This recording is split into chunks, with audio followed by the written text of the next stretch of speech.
Start circling one hand with the respective leg. Do this on the opposite side again and again, alternating the sides. The next is the asana is Balalingasana. Now interlace your fingers from the outside in Sarvashankari Mudra. Raise one knee and pull it towards the chest as you visualize caressing or holding a baby and perform Mahamudra Bandha. Ekam janurasi alingya sthathavyam balalinganam bhavati.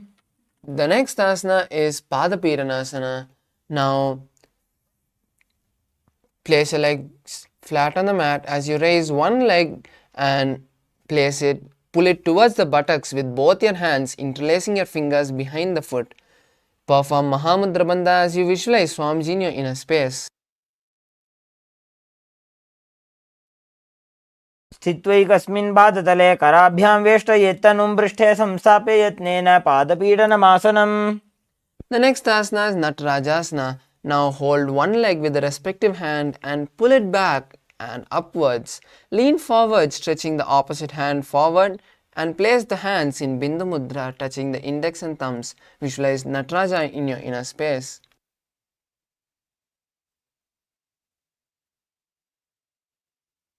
सुप्तानपादं क्रौञ्चं च मरीचिं वीरभद्रकं नटराजं त्रिकोणं च सुप्ताङ्गुष्ठप्रसारणे.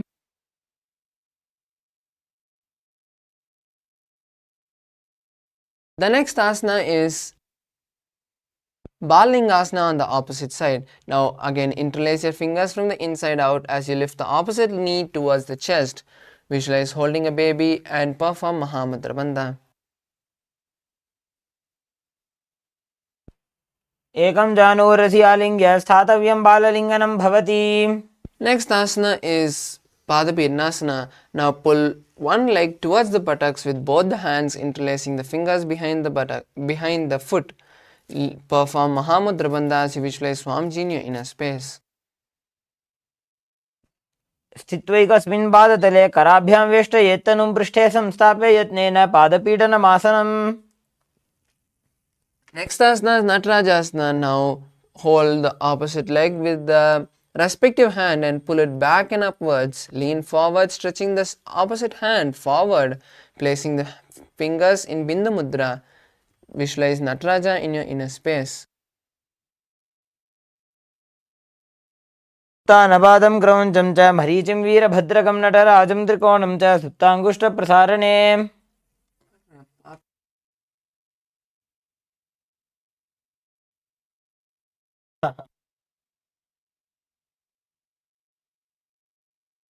The next is Ardharechita Karna. Now come to the half squatting position with your knees bent, heels touching and toes apart. Bring both your hands to the heart, to the chest level as you cross one heel behind the one leg with the toes touching the ground and heels upward. Now with the respective hand start swinging it in a pendulum motion with the fingers going towards the palm and away gracefully. Place your hand on the nose and do this on the opposite side.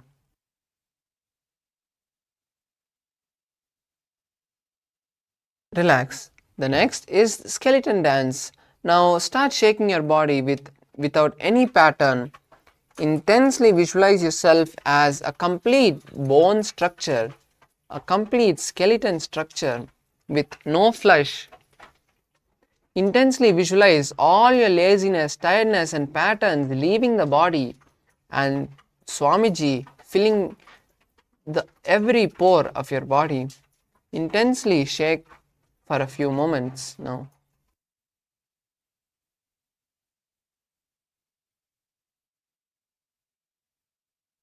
Relax. Now let's perform the next, which is the Katichina Karana. Now come back to the half squatted position with your knees bent, toes pointed outwards. Now cross the hands above the head with the palms facing forward and turn to one side, opening your hands wide and crossing them back in the center, and then turning to the opposite side and opening the hands wide. Do this again and again.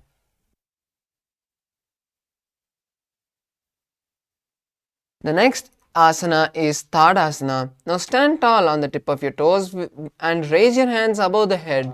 Visualize yourself as a palm tree as you perform Mahamudra Bandha and hold the new japa Shivoham in your inner space.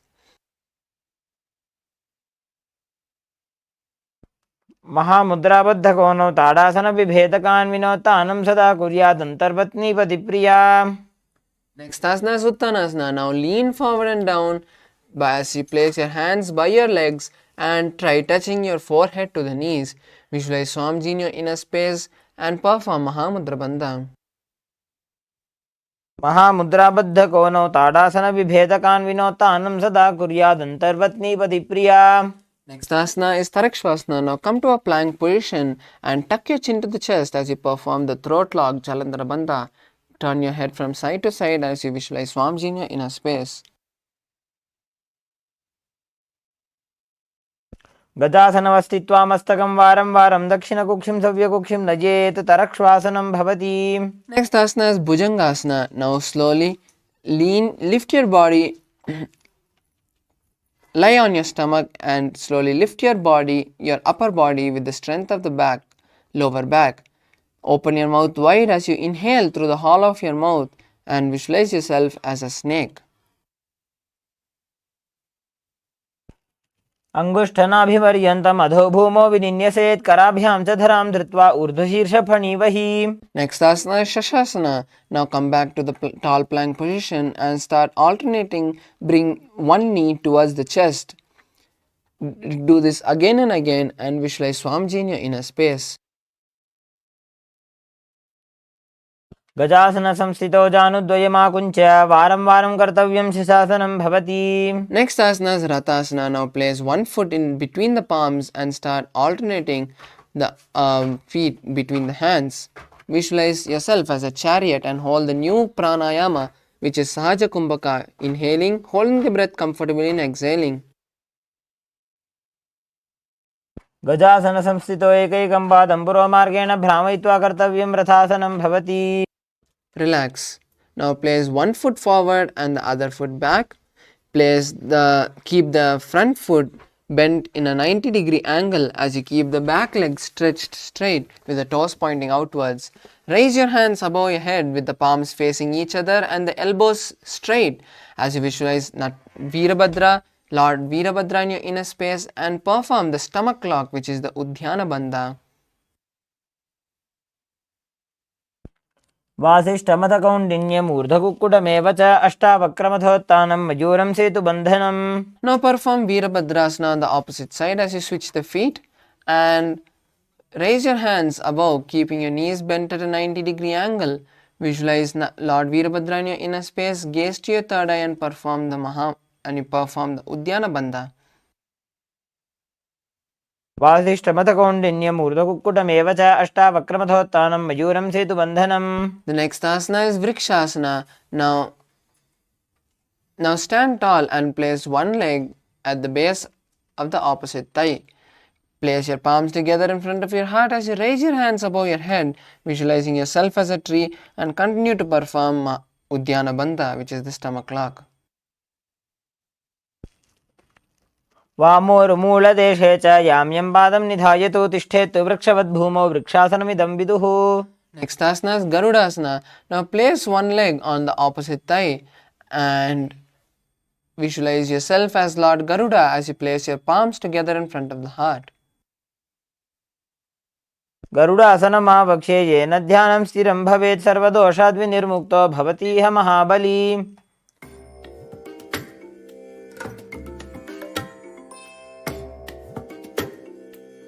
Next asana is Vrikshasana on the opposite side. Now stand tall and place the opposite foot in the base of the straight thigh and keep your palms together as you raise them above the head. In Namaskar Mudra, visualize yourself as a tree and perform Udhyana Bandha. वामोरुमूलदेशे च याम्यं पादं निधायतु तिष्ठेत् वृक्षवद्भूमौ वृक्षासनमिदं विदुः. Next asana is Garudasana. Now place the raised knee on the opposite thigh and visualize yourself as Lord Garuda. Place your hands in front of the heart in Namaskar Mudra. गरुडासनमावक्ष्य येन ध्यानं स्थिरं भवेत् सर्वदोषाद्विनिर्मुक्तो भवतीह महाबली. The next asana is Trikonasana. Now stand tall and place one foot forward and the other foot back. Let the front foot's toes point forward and the back foot toes point sideways. Place your palms parallel to the ground as you lean forward and place your hand by the front foot. Gaze towards the sky and visualize a triangle in your inner space. उत्तानपादं क्रौञ्चं च मरीचिं वीरभद्रकं नटराजं त्रिकोणं च सुप्ताङ्गुष्ठप्रसारणे. Next asana is Trikonasana on the opposite side. Now switch the feet and lean forward, touching the front foot and gazing upwards towards the upper hand. Visualize a triangle in your inner space. उत्तानपादं क्रौञ्चं च मरीचिं वीरभद्रकं नटराजं त्रिकोणं च सुप्ताङ्गुष्ठप्रसारणे. Next asana is Nikutaka Karna. Now stand in the half squatting position as you lift one heel up. Place both the hands parallel to each other in front of your heart as you start switching, raising one heel and the position of your palms.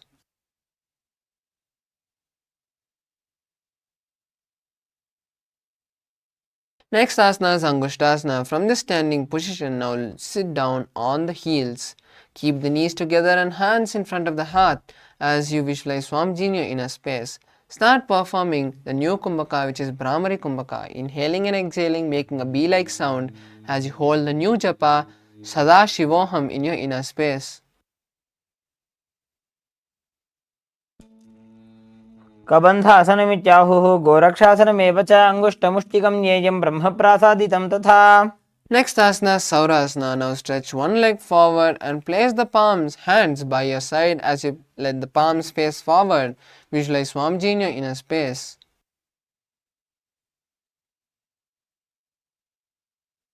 सार्यैकं पादतलं संस्थाप्य त्वेकपादकम्.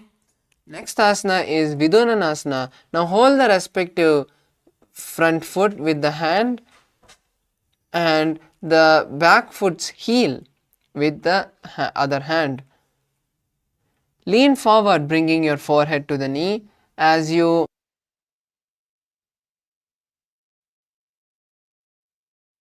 visualize Swamiji in your inner space. गुल्फस्थितो पादमेकं प्रसार्य तत्पादाग्रं संस्पृश्य तत्करेण. Next asana is Samanasana, Saurasana on the opposite side. Now bring both the feet back under the perineum and stretch the opposite leg. Place the hands by your side as you visualize Swamiji in your inner space. प्रसार्यैकं पादतलं संस्थाप्य त्वेकपादकम्. Next asana is Vidunanasana. Now hold the respective front foot with the index and middle fingers and hold the back leg with the respective hand. Lean forward, bringing the forehead to the knees as you visualize Swamiji in your inner space. गुल्फस्थितो पादमेकं प्रसार्य तत्पादाग्रं संस्पृश्य तत्करेण. Next asana is Brahmajankushasana. Now bring both the feet back under the perineum and make a gap between the knees. Place the back of your palms on the respective knee as you tuck your chin to the chest and gaze to the floor. Visualize Swamiji in your inner space. दो बूफणा पानी होए वैसे एड़ी दो गुदा निवैसे कोरबक दलियां की माहिली ice माहेरा शेमिली.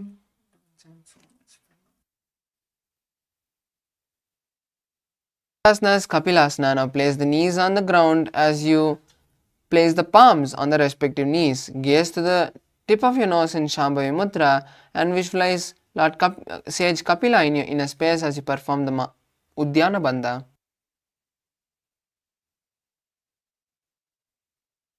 उभय पगदली समटहरावे तिनकी माहिली core मिलावे. Next asana is Bhadra Gaurakshasana. Now just shift the gaze to the third eye and continue to maintain the same posture as you visualize Swamiji in your inner space. दो पगदली संपुट करे कोरबारली भूपरि धरे. Next asana is Suryasana. Now lift the knees off the ground, stretching the knees wide apart and the soles of the feet touching. Touch the thumbs and little fingers as you open your palms wide and stretch your hands above your head like a lotus. Visualize Lord Surya in your inner space and perform the Uddiyana Bandha. एडी दो गुदा तरियाने फना पानी बैठक पुनिठाने. Next asana is Mandukasana. Now sit on the floor with your soles on the mat, with your back of the foot flat on the mat. Place your hands on the respective knee as you turn your tongue upward and press it against the upper palate in Manduki Mudra. Gaze through the third eye and visualize a frog in your inner space.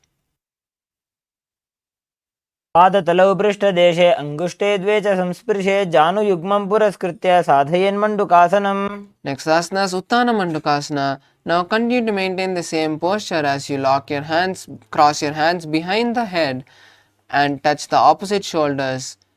Perform Uddiyana Bandha and visualize a frog in your inner space. मण्डुकासनमध्यस्थं कूर्पराभ्यां धृतं शिरः एतद्भेकवदुत्तानम् एतदुत्तानमण्डुकम्.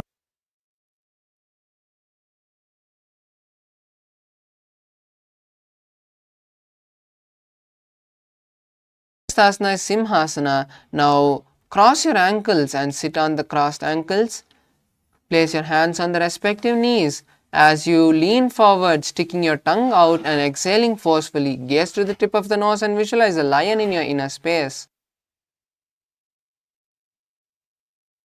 दक्षिणं सव्यगुल्फेन दक्षिणेन ततेतरं हस्तौश्च जान्वौ संस्थाप्य स्वाङ्गुलीश्च प्रसार्य च. Next asana is Bhadrasana. Now uncross the ankles and cross your hands behind the back, holding the opposite big toe with your index and middle fingers. Gaze to the tip of the nose as you lock your chin to the chest in Jalandhara Bandha and gaze and visualize Swamiji in your inner space. गुल्फौ च वृषणस्याधोऽभ्युत्क्रमेण समाहितः पादाङ्गुष्ठौ कराभ्यां च धृत्वा च पृष्ठदेशतः. Next asana is Kakabusandhyasana. Now come to a squatting position as you keep the soles of the feet together and knees wide apart. Wrap your legs from the inside out as you try to hold the hands behind the back. Visualize yourself as a crow and gaze to the tip of the nose. प्रथमे वेशकोकटठाने दोवुहातपगमी च आने. Next asana is Kanipavasana. Now place the hands shoulder width apart flat on the mat in front of you. Place the knees on the back of the hands near the armpit as you slowly lean forward, lifting your body off the ground. Visualize Swamiji in your inner space. आसन को गुण आशीदुष्टा होई तो आची होई. Next asana is Kapilasana, which is an inverted asana. So we request all the participants with any heart conditions, shoulder or back injuries or any other terminal disease to first consult the doctor, get the consultation and then perform these asanas. For the rest of the participants, you can take the support of a wall or a partner to perform this asana. Now place your hands wide and place the crown of the head on the mat, making a triangle between the hands and the head. Now slowly walk the feet forward as you stack the hips on the shoulders and raise the legs off the ground. Visualize Swamiji in the inner space and gaze at the tip of the nose.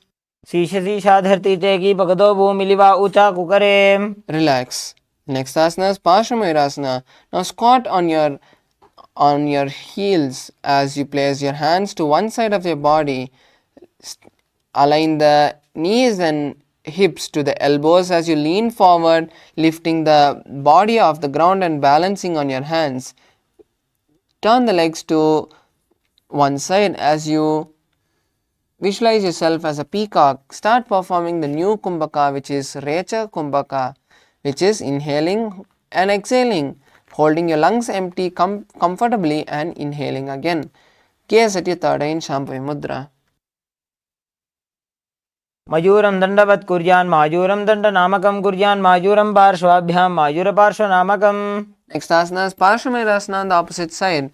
Now again sit on your heels as you place your hands on the opposite side.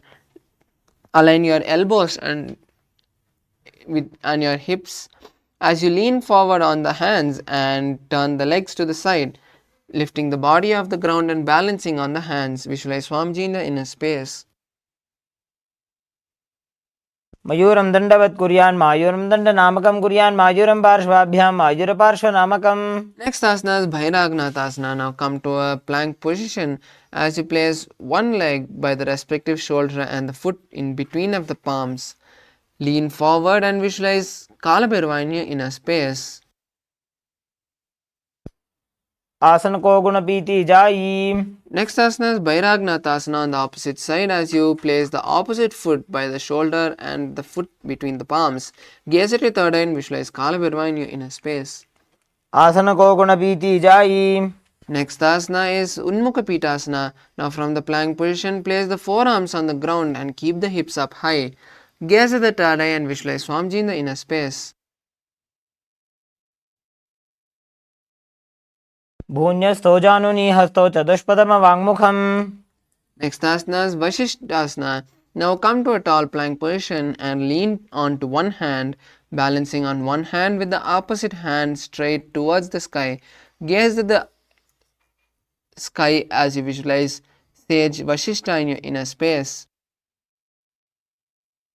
ऊर्ध्वकुक्कुटवासिष्ठ मरीचिहल मत्स्यकम्बरिवृत्तिं चोदरस्य विविधं धनुरासनम्. Next asana is Vashishthasana on the opposite hand. Now turn onto the opposite hands and raise the hands up straight towards the sky as you gaze at that palm. Visualize sage Vashishtha in your inner space.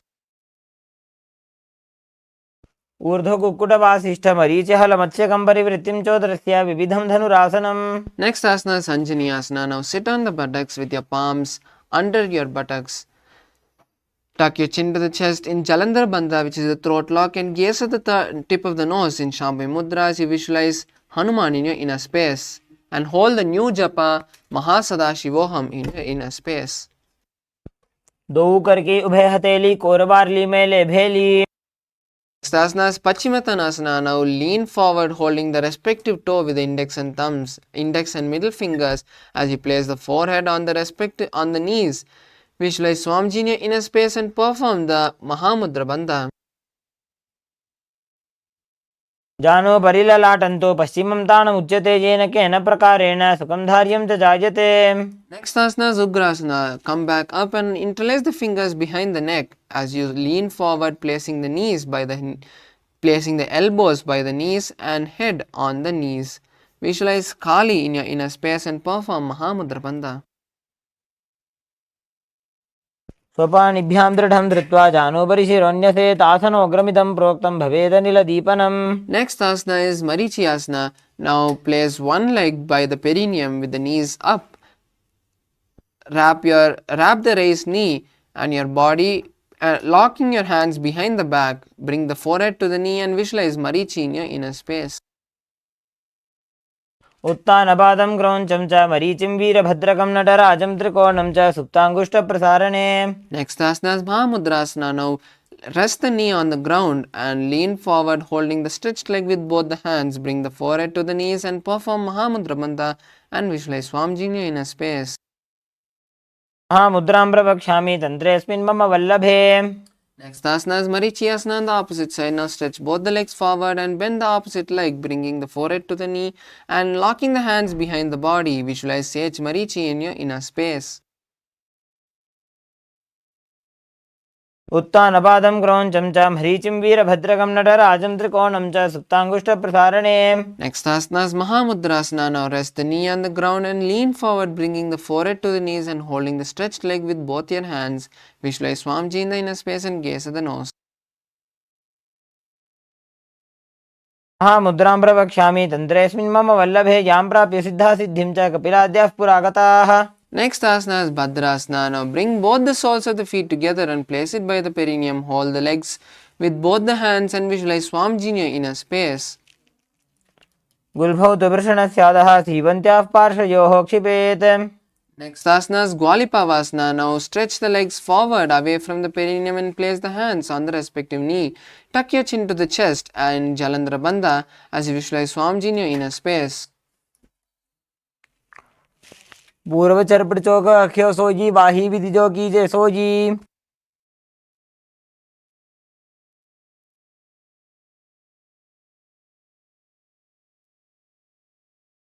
Next asana is Joni asana.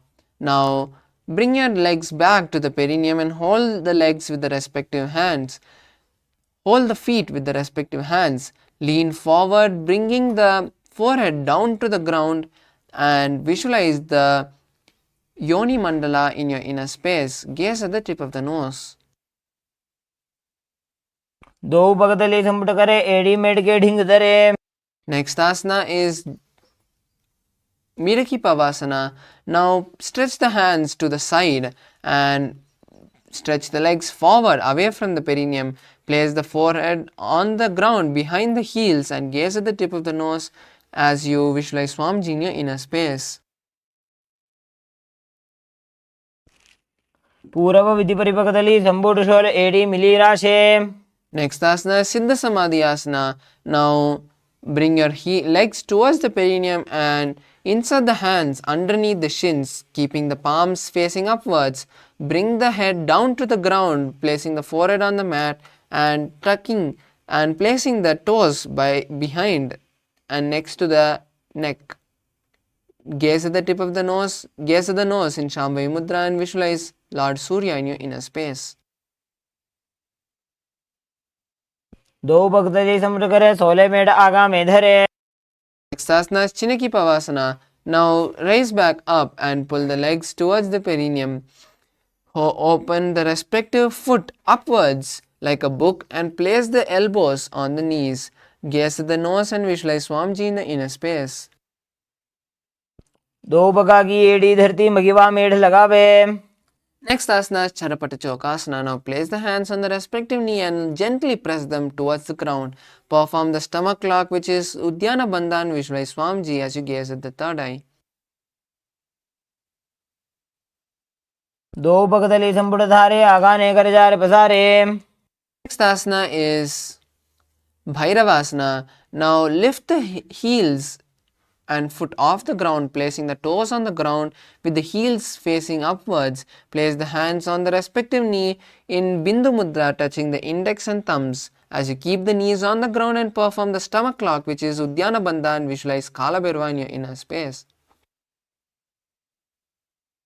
गुल्फौ संपीड्यचान्योन्यं व्युत्क्रमेणोत्थितं शनैः. Next asana is Samasana. Now place one leg at by the perineum and lift the other foot towards the chest. Gaze at the third eye and visualize Swamiji. समानासनमावक्षे सिद्धमन्त्रादि साधनात्.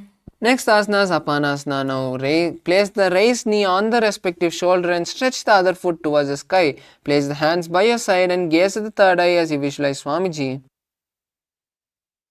केवलं पादमेकञ्च स्कन्धे चारोपि यत्नतः. Next asana is Samasana on the opposite side. Now place the opposite leg by the perineum and lift the other leg towards the chest. Gaze at the third eye and visualize Swamiji. समानासनमावक्षे सिद्धमन्त्रादि साधनात्. Next asana is Apanasana. Now place the raised knee on the respective shoulder and stretch the opposite foot towards the sky. Place the hands by your side and visualize Swamiji as you gaze at the third eye. केवलं पादमेकञ्च स्कन्धे चारोपि यत्ततः.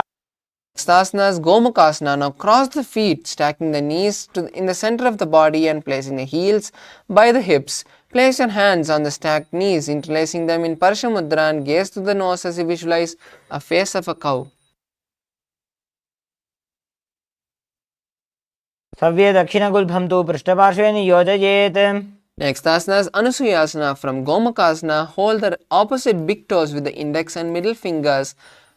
Perform Uddiyana Bandha, which is pulling the stomach in and up. Visualize Anusuya in your Rishika Anusuya in your inner space. Hold the new japa Om Nithyanandoham as you perform the new Kumbhaka for the following asanas, which is inhaling through the clenched teeth, keeping the tongue on the upper palate.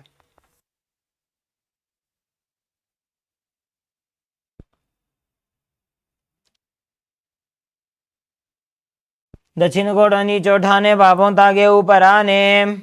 Next asana is Anusyasana 2. Now interlace the fingers behind the back and lean forward, touching the toe on the ground. Gaze at the nose and visualize Anusuya, Rishika Anusuya. जीमणा गोदा की संधि उपरीड़ा बागोड़ा की संधि. Next asana is Garudasana 2. Now place one leg by the perineum, one heel by the perineum and the opposite foot flat on the ground with the knees to the chest. Place the hands on respective knees and visualize Garuda in your inner space as you gaze at the nose. डाबो पगमोड़ी एडी माहिला गुल्भमूल द्वारनी चैदे. Next asana is Nardasana. Now sit on the leg which is touching the perineum. Sit on the heel which is touching the perineum and interlace the fingers behind the head, turning them outside of the raised knee. Visualize Narada and gaze at the third eye. वाम पगदली केरी भूपरिता ही लगा वे फेरी. Next asana is Matsya Pitakasana. Now place the leg which was under the perineum on the raised knee and hold the raised knee's foot with the respective hand and with the other hand hold the shin of the raised knee. Visualize Matsya, the fish avatar of Lord Vishnu, and gaze at the nose. वामेन वामांगुष्टन्तो गृहीतं मध्यपीठकम्. Next asana is Gomukhasana on the opposite side. Now switch the feet, stacking them in the center of the body with the heels by the hips. Place the interlaced hands on the top knee and gaze at your nose, visualizing the face of a cow. सव्ये दक्षिणगुल्भं तो पृष्ठपार्श्वे नियोजये दक्षिणे पितता सव्यं गोमुखं गोमुखं यथा. Next asana is Anusuyasana. Now hold the opposite big toes with your index and middle fingers. Gaze at the nose. Visualize Rishika Anusuya and perform Udyana Bandha. दक्षिण कोण नीचे उठाने बाहों ताके ऊपर आने. Next asana is Anusuyasana 2. Now interlace the fingers behind the back and lean forward, touching the nose on the ground. Visualize Rishika Anusuya. जीमणा गोदा की संधि उपरीड़ा बागोड़ा की संधि मिलाई राशे गोड़ा सेवले पगदल्यालो आड़वाई सुधा राशे. Next asana is Garudasana on the opposite side. Now place one heel by the perineum and keep the opposite leg flat on the mat with the knees pointing upwards. Place the hands on the respective knees, gaze at the nose in Shambhavi Mudra and visualize Garuda in your inner space. डाबो पगमोड़ी एडी माहिलो गुल्फमूल द्वारनी चैदे. Next asana is Naradasana. Now sit on the heel which is touching the perineum and interlace the hands behind the neck, turning them outside of the raised knee. Visualize the great sage Narada and gaze at the third eye. वाम पगदली केरी भूपरिता ही लगा वे फेरी. Next asana is Matsya Pitakasana. Now keeping the raised knee raised, place the leg which was under the perineum on top of the thigh of the raised leg. Hold the raised leg with the respective hand and hold the raised leg shin with the opposite hand. Gaze at the nose and visualize Matsya in your inner space. वामेन वामांगुष्टन्तो गृहीतं मत्स्यपीठकम्. Next asana is Matsyendrasana. Now place one leg at the base of the opposite thigh and the raised leg by the knee of the bend of the opposite leg. Place your respective hand of the raised leg behind you and gaze backwards as you place the opposite hand on the ear of the respective ear. Visualize Matsyendranatha in your inner space as you twist your body backwards and gaze at the third eye. उदरं पश्चिमाभासं कृत्वा तिष्ठति यत्ततः नम्राङ्गं वामपादं हि दक्षजानोपरिन्यसेत्. Next asana is Kubhasana. Now stretch the hand which is touching the ear and place the stretched hand on the respective ear. Gaze backwards and visualize yourself as a camel. आसन को गुण झोलो जाए. Now next asana is Matsyendrasana 2. Now continue to keep the stretched hand stretched and place the bent hand flat on the mat behind you, twisting your body backwards, gazing at the third eye and visualize Matsyendranatha. मत्स्येन्द्रपीठं जठरप्रदीप्तिं प्रचण्डरुक्मण्डलखण्डनास्त्रम्. Next asana is Matsyendrasana on the opposite side. Now place one foot onto the opposite thigh and keep the opposite foot by the opposite thigh. Twist and bring one elbow outside of the raised knee and keep the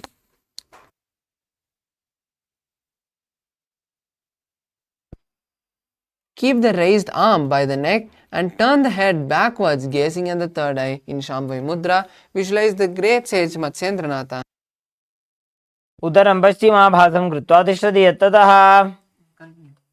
Next asana is Kubhasana. Now stretch the hand which was bent and hold the opposite leg. As you place the hand which was back behind on the respective ear. Visualize yourself as a camel as you gaze back, as you turn backwards and gaze at the third eye. आसन को गुण झोलो जाए. Next asana is Matsyendrasana 2. Now just continue to maintain the hand stretched and stretch the hand which is touching the ear and place it on the mat behind you. Turn backwards and gaze at the third eye, visualizing the great sage Matsyendranatha. मत्स्येन्द्रपीठं जठरप्रदीप्तिं प्रचण्डरुक्मण्डलखण्डनास्त्रम्. Next asana is Padmasana. Now place your feet on the opposite thigh and keep your hands on the respective knee. Perform Mahamudra Bandha as you hold the new japa Om Nityananda Paramashivoham. Perform the Sitali Kumbhaka, which is inhaling through the clenched teeth with the tongue touching the tip of the teeth. Visualize Paramashivam in your inner space. आसनं द्विधं प्रोक्तं पद्मं वज्रासनं तथा. Next asana is Padmasana 2. Now cross your hands holding the respective big toe with your index and middle fingers. Visualize Goddess Parvati in your inner space.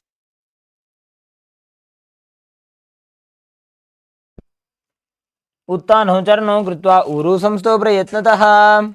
Next asana is Kukutasana. Now insert the hand between the gaps of the thighs and calves and lift the body off the ground, balancing on the hands. Visualize a rooster in your inner space. पद्मासनं सुसंस्थाप्य नान्वोरोरन्तरे करौ. Next asana is Baddhakekyasana. From Padmasana, now stand up on the knees as you place the hands palms flat on the mat with the palms facing towards the body. Now lean forward, bending the elbows and placing the navel on the elbows. Slowly lift your body off the ground, balancing on the hands. Visualize Swamiji in your inner space and perform Sajasa Kumbhaka for the following asanas, which is inhaling, holding the breath comfortably and exhaling. धरामोष्टभ्यकरद्वयेन तत्कोर्परि स्थापितानाभिपार्श्वः. Next asana is Mayurasana. Now come to a kneeling position and place the hands flat on the mat with the palms facing the body, with the fingers facing the body. Slowly lean forward and place the elbows on the navel. Lift your legs off the ground, balancing on the hands, and visualize a peacock in your inner space.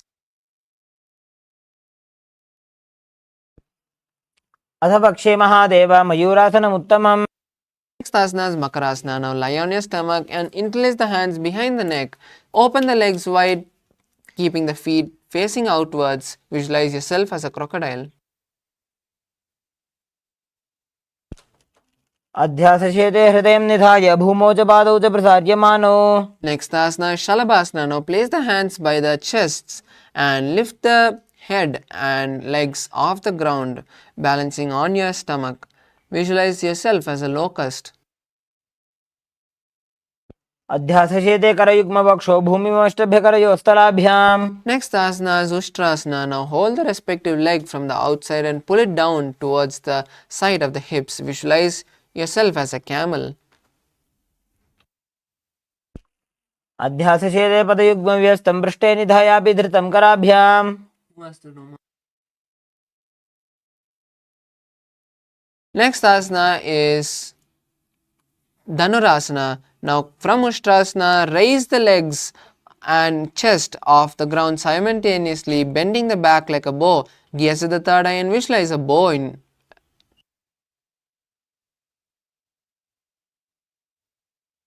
प्रसार्य पादौ भुविदण्डरूपौ करोच पृष्ठे धृतपादयुग्मम्. Next asana is Bhagasana. Now sit with the front of the feet flat on the mat and sit on your heels and place the hands on the respective knee. Gaze at the third eye in Shambhavi Mudra and visualize Swamiji. उल्टा मोड़ी पाव दो पैसे बहुरो जुगति करे एक ऐसे. Next asana is Gohyasana. This is also an inverted asana, so we request the participants with any terminal disease to first consult your doctor before performing these inverted asanas. For the rest of the participants, you can take the support of the wall or a partner to perform this asana. Now place your forearms on the ground and interlace the fingers with your elbows shoulder width apart. Place the crown of the head between the interlaced fingers and slowly walk your feet forward, stacking the hips on the shoulders. Slowly kick your legs off the ground as you keep your knees bent and balance in this position, visualizing Swamiji in your inner space. दो हाथ की कहुनी चौजी पुनः कलाई जाने दोई. Next asana is Shirasasana. Now slowly raise your legs towards the sky, straightening the knees. Visualize Swamiji in your inner space and balance here. विपरीतं मण्डलं च द्विधैव विदितं हिनः. Next asana is Bodhyasana. Now sit down and place your hands behind your calves, raising your legs towards the sky, towards your forehead. Visualize Swamiji in your inner space and start performing the new Kumbhaka for the following asanas, which is Bhastrika Kumbhaka, which is intense exhalations. Hold the new japa Om Nityananda Paramashivam in your inner space.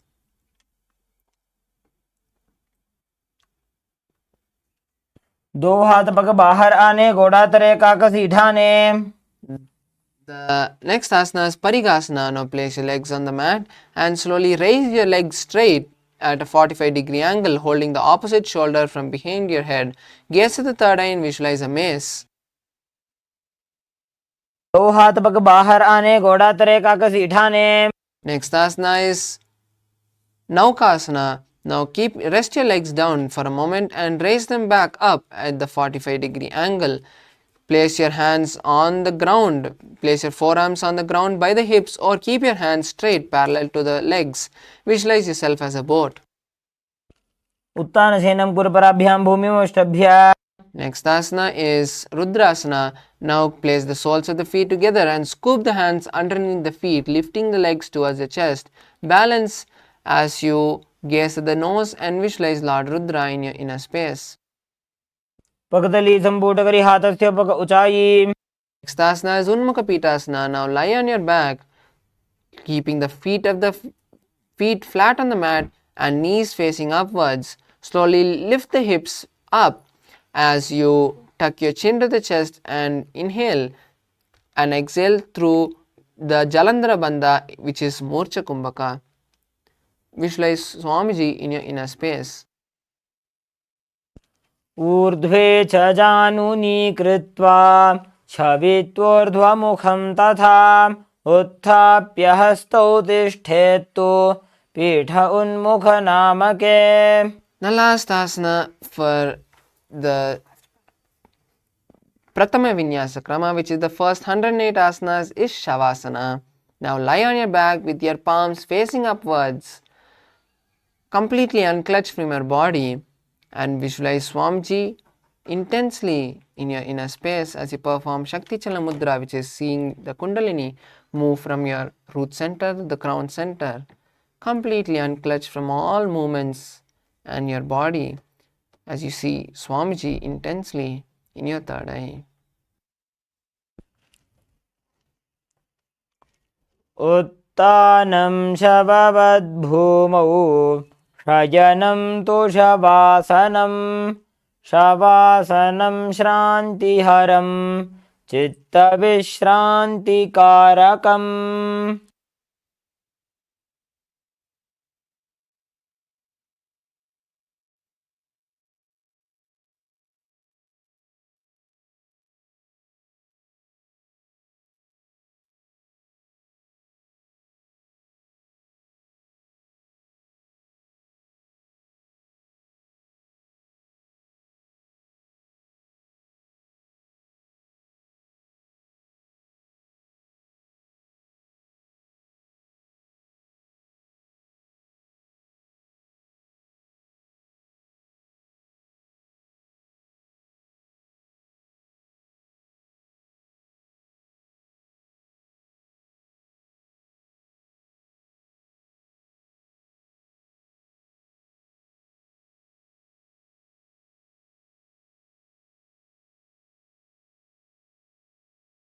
start coming back to your body as you wiggle your toes and palms, your hands and legs, bringing your thighs and legs to the chest.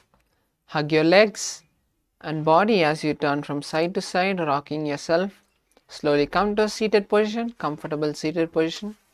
We have successfully finished the 108 asanas, which is the Pratama Vinyasa Krama. Now we have the Dvitiya Vinyasa Krama to finish, with the first asana being Yathashanishtasana. Now be in a comfortable seated position. Place your hands in Bindu Mudra, which is touching your index and thumbs. Place them on your knees. Start performing the new Kumbhaka, which is the Samana Kumbhaka, which is inhaling, holding the breath comfortably and exhaling as you visualize the digestive fire.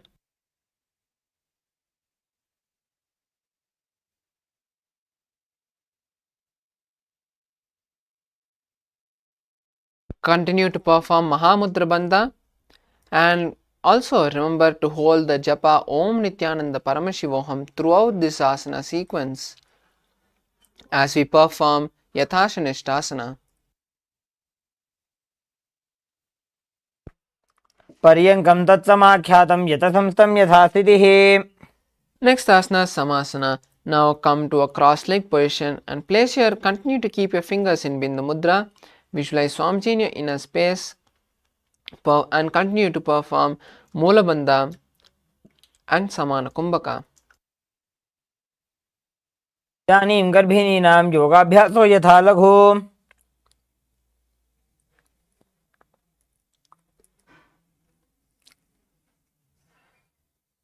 The next asana is Muktasana. Now place the left foot against the perineum under the right thigh and place the right leg on the left thigh.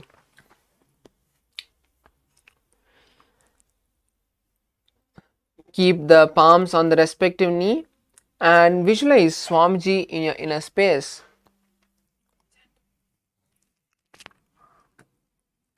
निपीड्य सीविनीं सूक्ष्मां दक्षिणेतरगुल्पतः. Next asana is Siddhasana. Continue to maintain the same position as you gaze at the third eye in Shambhavi Mudra. Visualize Swamiji in your inner space and continue to hold the Samana Kumbhaka and Mula Bandha. स्थानुसंयमितेन्द्रियो तलदृशा पश्यन् भ्रुवोरन्तरं चैतन्मोक्षकपातभेदजनकं सिद्धासनं प्रोच्यते. Next asana is Siddhyasana. Now continue to maintain the same position as you visualize Swamiji in your inner space. Gaze at the ground in front of you in Shambhavi Mudra and perform Mahamudra Bandha, which is all the three bandhas together. वामपादकीडीजानो सीमनिमधितासुकोठानो. Next asana is Rudrasana 2. Now roll your hands upwards as you place the back of the palm on the respective knee and touch your index and thumbs, keeping your hands in Bindu Mudra. Gaze at the third eye and visualize Lord Rudra. वामचरणपरिदक्षिणराखे एकजुगुदीयसे विदिदाखे. The next asana is Santadhunasana.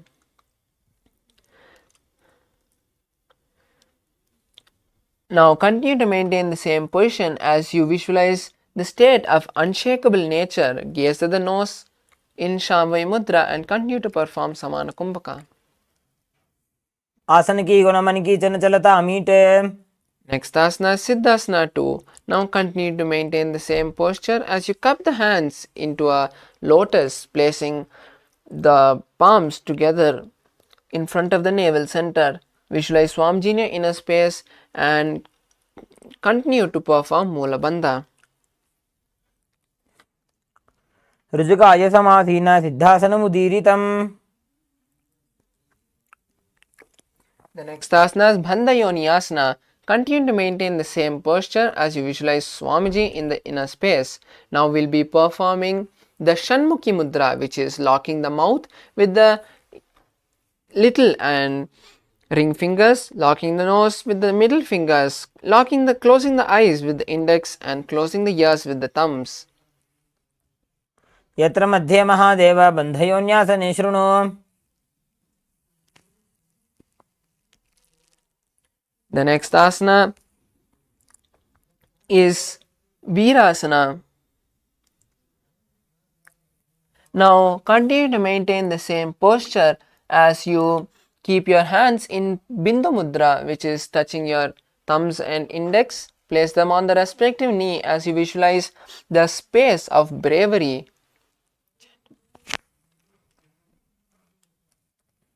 एकं पादमथैकस्मिन् विन्यस्योरुणि संस्थितः.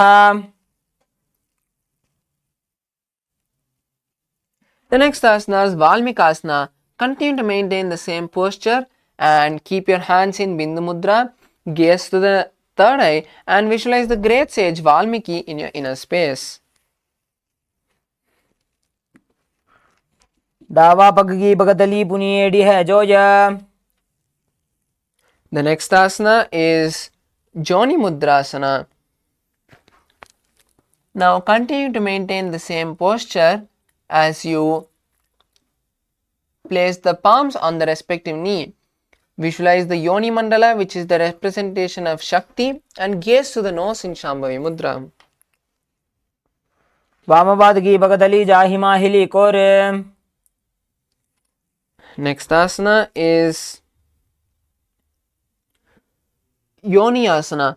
Now keep the hands and feet in the same position as you just switch the gaze to the third eye in Shambhavi Mudra and continue to visualize the Yoni Mandala.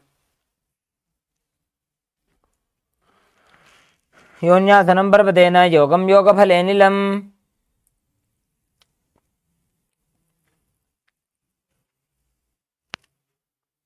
The next asana is Bhadrasana 3. Now bring the soles of the feet together next to the perineum.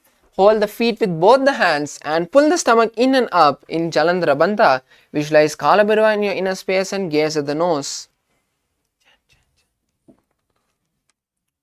गुल्फौ च वृषणस्य अधः सीवन्त्याः पार्श्वयोः क्षिपेत्. Next asana is Aghorasana. Now continue to keep the legs in the same posture as you place the hands on the knees. Bring the right hand and cover the mouth as you perform the Abhyantara Kumbhaka, which is closing the right nostril and inhaling through the left nostril. Then without exhaling, inhale through the right nostril and close the left. Hold the breath comfortably and exhale through the left nostril as you visualize Aghori and gaze at the third eye. पूर्व को हो भिश्रिका जोजी वाही विधि जोगी जैसो जी. Next asana is Kaneri Pavasana. Now place the knees on the soles of the feet and rest the chin on the palms. Perform Uddiyana Bandha.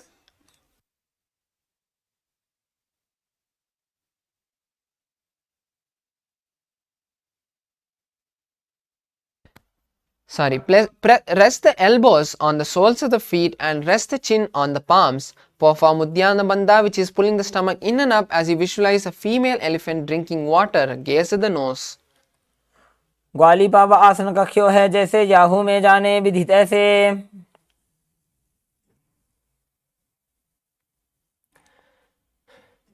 The next asana is Parasana. Now sit with the knees raised and arms between the thighs and calves. Interlace the fingers outside and lift the legs off the ground. Visualize Swamiji in the inner space and gaze to the nose as you start performing Rechaka Kumbhaka, which is inhaling and exhaling completely and emptying the stomach and holding the breath, holding your lungs empty and inhaling again.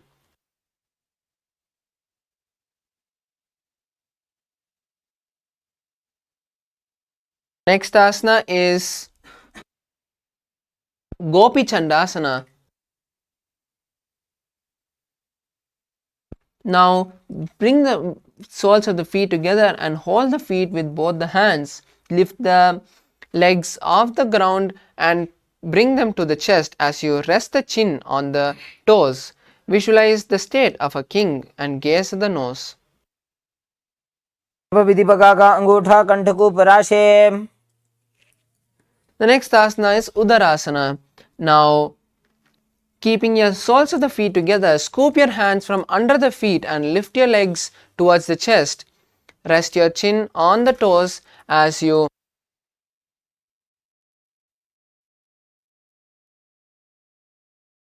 As you balance here and gaze at the nose, visualize your body free from diseases. द्वौ पगतली संपुटटाने उभय हस्तकरयोरद हिताने.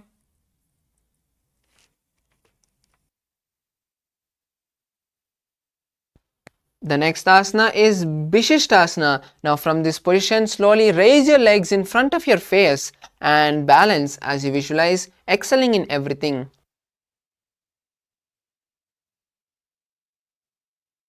द्वौ पगतली जोड़ी संपुट करे. Next asana is Bhujasana. Now from a seated position, lift both your legs and place them over top the respective shoulder. As you bring the arms underneath the legs and interlace the fingers behind the neck, visualize yourself as a cobra. शिरासनं तु विज्ञेयं कक्षासनम् अतः परं ग्रीवासनं च परमं भुजासनमिहोच्यते.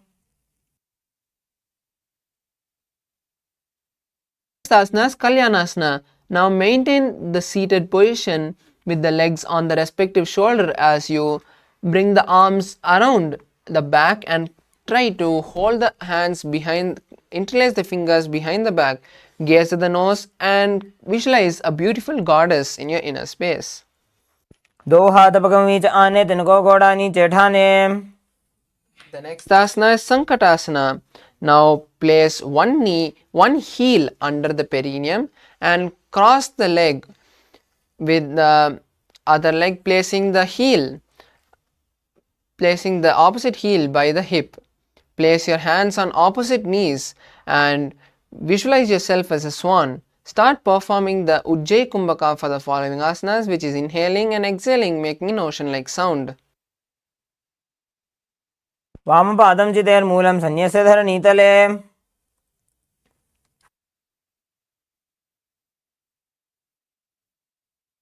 The next asana is Dhenukasana. Now slide the heel from under the hip and keep the hands on the top knee.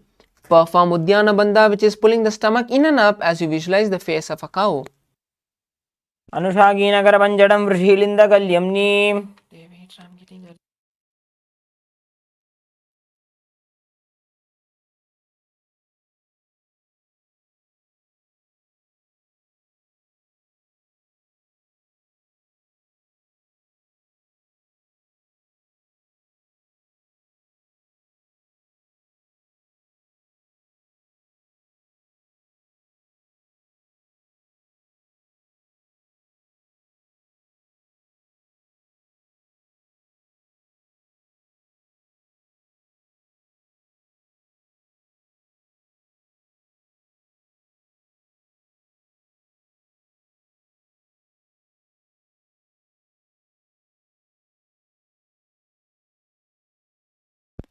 The next asana is Machandrasana. Now place the right foot on the left thigh and place the left foot on the right knee. Bring your left hand behind your back, twist your body and hold on to opposite thighs with your hands. As you catch a hold, twist your body even further. Gaze to your third eye. Visualize Swamiji in your inner space and keep breathing in Ujjayi Pranayama. वामजङ्गपरिदक्षिणटाने वामहस्तपिष्टीति स आने. Now maintain your feet in the same position. Untwist your spine and hold on to the big toes in Prana Mudra as you lean forward and down in Machandrasana too. जीमणो चरणजोजी वामजङ्गपरिराखे सोयी. Maintain the same posture with your legs. Interlock your fingers and place them on the top knee. As you engage all three bandhas, Mahamudra Bandha, visualize Swamiji, your Guru, in your inner space in Guru Asana. उरुमूलैद्रपादस्य कनिष्ठिका प्रदेशगुल्फं संस्थाप्य. Now place the top of the right foot on the ground and stack the left knee over top as you sit on the right heel. Place your hands on opposite knees. Visualize yourself as a swan as you repeat Sankatasana on the other side. वामपादं चितेर्मूलं सन्न्यस्य धरणीतले. Now slide the right heel outside the hip. Sit on the ground as you place both hands on the top knee, keeping your knees stacked and visualizing a cow in your inner space in Dhenukasana on the other side. अनुषागीनकरपञ्जडं वृषीलिन्दकल्यम्नि. Now place the left foot on the right thigh and the right foot on the left knee. Bring the right hand behind your back. Twist your body to hold onto opposite thighs as you repeat Machandrasana on the other side. वामजंगभरदक्षिणटाने वामहस्तपिष्ठीजिसाने. Hold onto the big toes and lean forward and down. Place your forehead on the ground in Machandrasana too. प्रथम जी मनोचरण जजोजी वामजंगभरि राखे सोई. Maintain your feet in the same position. Interlock your fingers and place them on the top knee, engaging Mahamudra Bandha as you visualize Swamiji, your Guru, in Guru Asana on the other side. ऊर्मूलेतरपादस्य कनिष्ठिका प्रदेशगुल्फं संस्थाप्य. The next asana is Parashasana. Now place your feet flat on the ground with the knees raised against your chest, pulling the knees against your chest with opposite hands. Gaze to your third eye. Keep your tongue up in Kechari Mudra as you visualize Swamiji in your inner space. पादतले भूमौ निधाय जानु निवृत्ति निधाय विपरीत हस्ताभ्याम ऊरु सहित जंगे निबध्य. Now from the same position, hold on to opposite wrists and place your chin down on the knees as you gaze through your nose and visualize being in an abode of bliss in Bodha Shokasana. दो भगतली भूपरिधरे korma हिलिये सेकरे. We move on to Kudakatasana. Bring your hands below the legs and pull your knees close as you hold on to opposite elbows. Gaze towards your nose, visualize Swamiji in your inner space, and keep making an ocean-like sound with your mouth in Ujjayi Pranayama.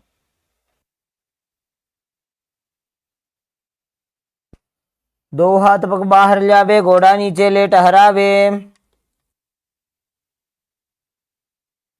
Maintain the same hold beneath your knees as you cross the right ankle over top of the left with the toes pointing upwards.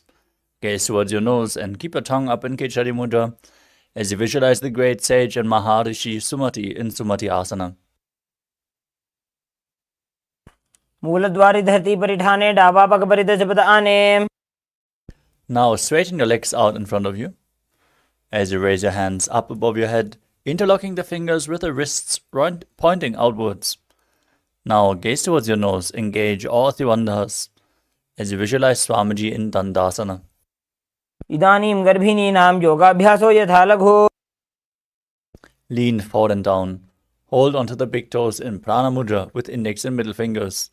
Bring your head towards the knees and start alternatingly inhaling through one nostril and exhaling through the other in Nadi Shodhana without using the support of your hands, cleaning your primal nadis as you visualize Swamiji in your inner space in Arambhasana.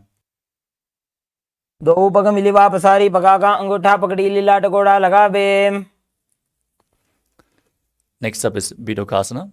Slightly raise your knees and bring your heels apart as you bring your arms underneath the shins and hold onto the soles of the feet from the outside. Lean down as low as you can as you gaze to your third eye and visualize Swamiji in your inner space. Again, breathe in Ujjayi Pranayama. प्रथम बेसी दो पाव पसारी कछुक ऊर्ध को कुरडो डारे. The next asana is Jalandhari Pavasana. Join the soles of the feet in front with the feet extended away from the body.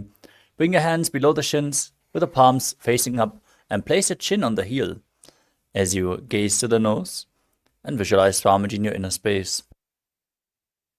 दो एड़ी मैली के दीजिए हाथ पसारी.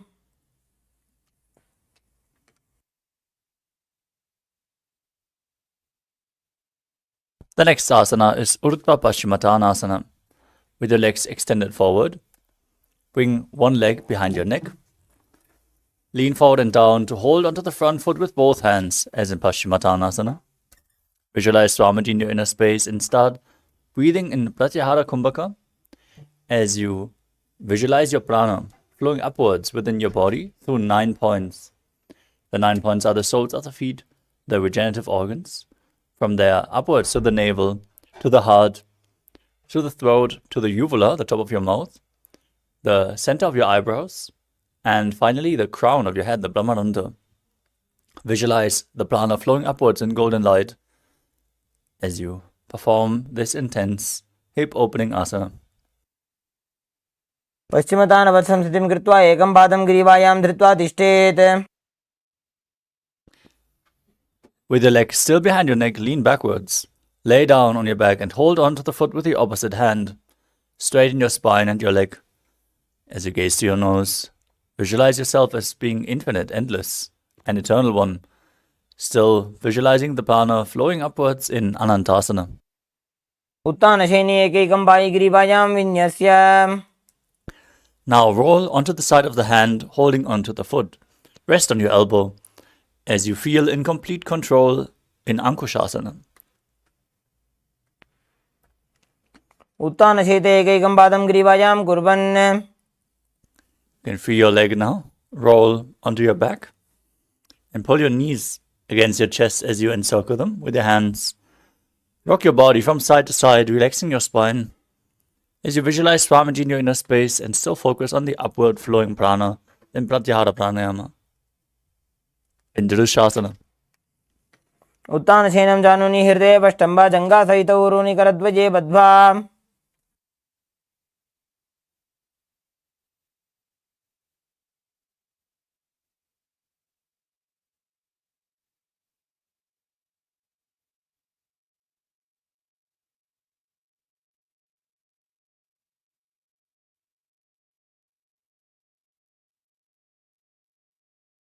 Yes. The next asana is Urdhva Paschimottanasana on the opposite side. Now, with the leg stretched forward, place one knee behind the neck and lean forward, holding the stretched leg with both the hands. Visualize Swamiji in the inner space and perform Pratyahara Kumbhaka. पश्चिमतानवत्संस्थितिं कृत्वा एकं पादं ग्रीवायां धृत्वा तिष्ठेत्.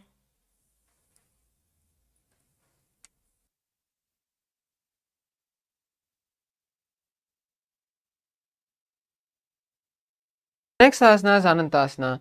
Now lie on your back slowly from Urdhva Paschimottanasana and hold the leg which is behind the head with the opposite hand. Place the other hand by the body as you visualize yourself as the eternal one. Gaze at the nose in Shambhavi Mudra. उत्तानशयने एकैकं पायिग्रीवायां विन्यस्य. The next asana is Ankushasana. Now roll onto the elbow as you keep the hand on by your side. We feel complete control as you gaze at the nose.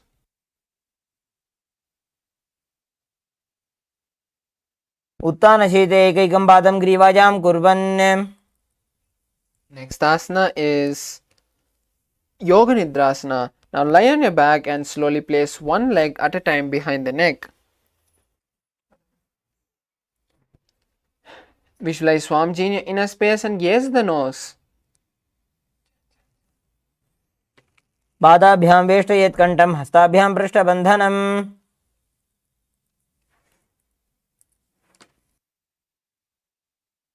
Next asana is Atma Ramasana. Now while laying on the back, raise the leg towards the head, wrapping the hands around the legs. Interlace the fingers behind the neck and gaze to the nose as you visualize being blessed by Lord Vishnu. आत्मा राम आसन प्रथम सोधो सोवे. Next asana is Kochikasana. Now lay on the back with the knees to the chest and soles facing up. Extend the arms sideways and gaze at the third eye as visualize Swamiji in your inner space. हाथ सीधा सा करे 300 सफा करे. The next asana is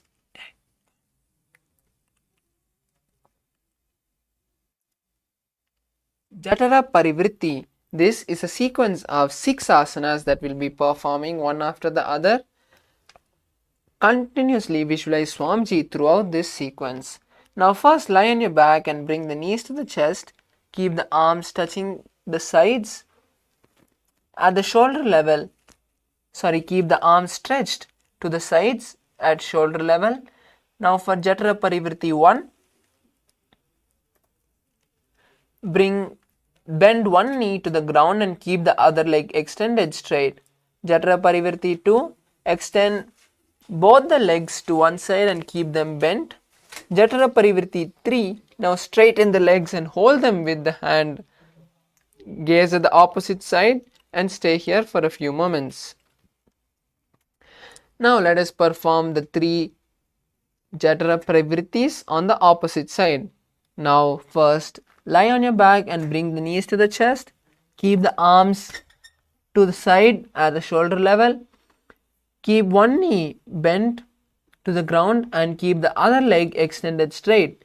Jatara Parivritti 2, keep both the knees bent to one side, and Jatara Parivritti 3, straighten both the legs to the side. Keep the head facing the opposite direction of the legs.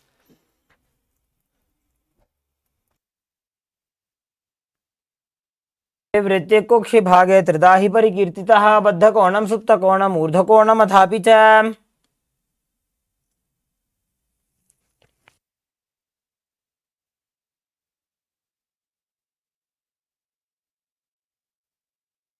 The next asana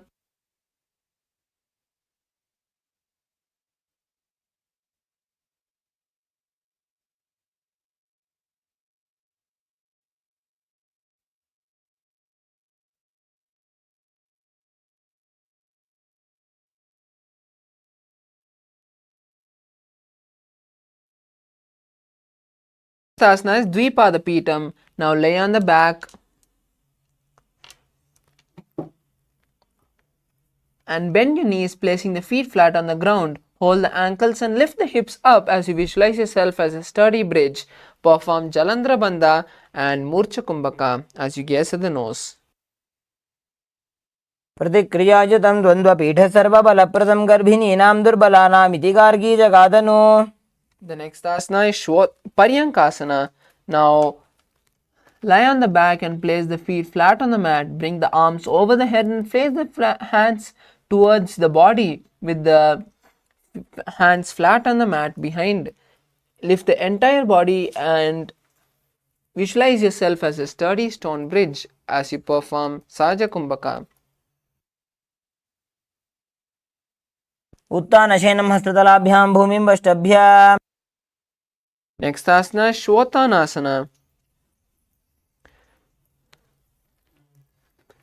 Now lie on your back and tuck the knees to the chest.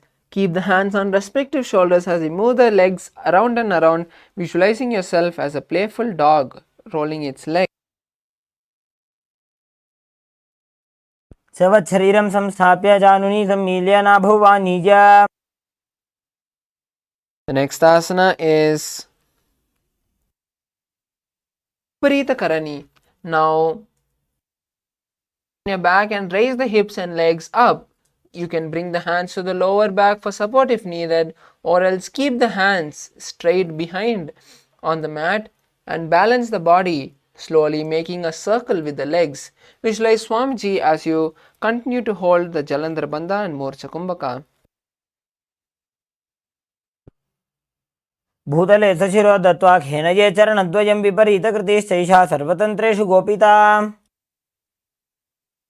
Next asana is Viparita Karani 2. Now continue to maintain the same position as Viparita Karani and stop circling the legs. Continue to visualize Swamiji in your inner space. Karni विपरीताख्या सर्वाधिव्याधिनाशिनी नित्यमभ्यासयुक्तस्य जाठराग्नि विवर्धनी. Next asana is Langalasana. Now from Viparita Karani, slowly roll back, placing your head behind the legs behind the head. Continue to keep your hands behind your back and interlace your fingers. Visualize yourself as a plow. ग्रीवाकण्ठेन भूमिं विष्टम्भ पादाग्रद्वयमूर्धमुन्नयेत्. Next asana is Shaita Paschimottanasana. Now bring the hands from behind the back and hold the respective toe. Continue to maintain the same position as you visualize Paramashivam in your inner space.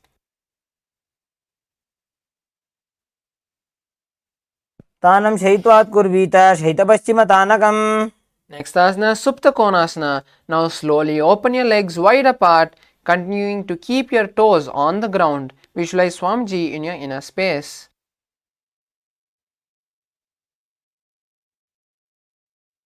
परिवृत्ते कुक्षि भागे त्रिधा हि परिकीर्तितः बद्धकोणं सुप्तकोणम् ऊर्ध्वकोणमथापि च. Next asana is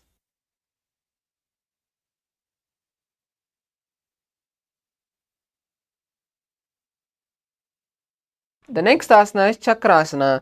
Now slowly roll onto your back from your shoulders, roll onto your back and continue to keep the knees straight towards the head and hold the legs. Visualize yourself as a wheel. शवासनस्थद्वौ पादौ कुर्यान्मस्तकतः परौ. Next asana, Supta Prasarita Padangushtasana. Now raise your legs towards the sky and hold them with the respective hand. Slowly open the legs wide apart and visualize Swamiji in your inner space. Perform Ujjayi Kumbhaka, which is inhaling and exhaling, making an ocean-like sound.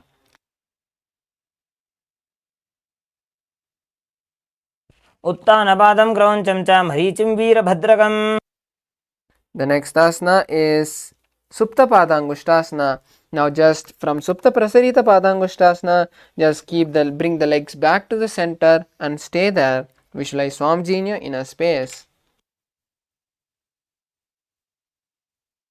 उत्तानपादं क्रौञ्चं च मरीचिं वीरभद्रकम्. The next asana is Matsyasana. Now slowly lock your legs into Padmasana and place them down.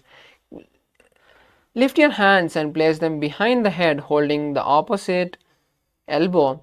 Gaze at the nose and visualize Matsya, the fish avatar of Lord Vishnu. मुक्तपद्मासनं कृत्वा उत्तानशयनं चरेत्. The next asana is Parashuramasana. Now place your right palm on the left palm and continue to keep your hands behind your head on the ground. Visualize Lord Rama and gaze at the nose. प्रथमकरे पद्मासन आचे सुधो सोवे भूपरिपाचे. Next asana is Sarvangasana. Now place your hands under your hips as you slowly lift your legs off the ground. Keep your hands on the hips to balance and gaze at the nose and visualize Swamiji in your inner space. क्षेत्र संक्षेपात् सर्वांगासनम् उत्तमम्. The next asana is Vrishchikasana. Now place one leg on the opposite thigh and lift the other knee towards the heel. Extend both the arms above the head and hook the fingers forward as you gaze at the third eye. Continue to perform Murcha Kumbhaka and Jalandhara Bandha as you visualize yourself as a scorpion.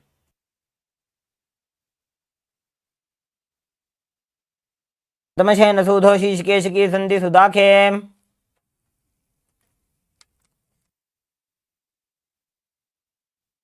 Next asana is Vrishtikasana on the opposite side. Now lay on the back and place one foot on the opposite thigh. Lift the other knee towards the head and extend both the arms straight and hook the fingers forward as you gaze at the nose. Visualize yourself as a scorpion and continue to perform Murcha Kumbhaka.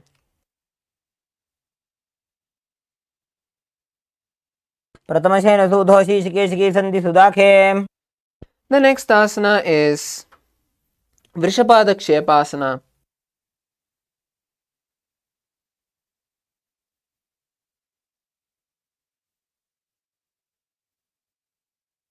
Now lie on the back and interlace the fingers behind the head. Lift both the legs and bring the knees to the chest as you start alternating stretching one knee and touching the opposite knee with the elbows.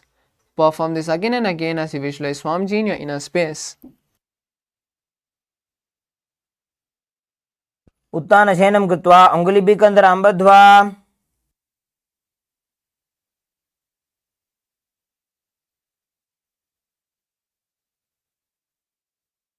Next asana is Marottananasana.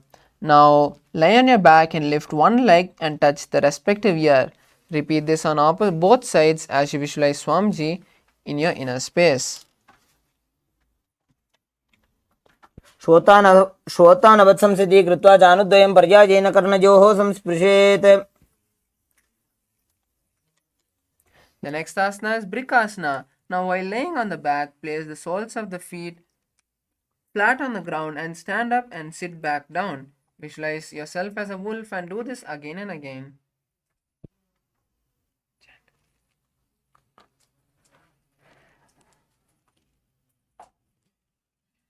उत्तानशयनं कृत्वा पादतलाभ्यां भूमिं धृत्वा.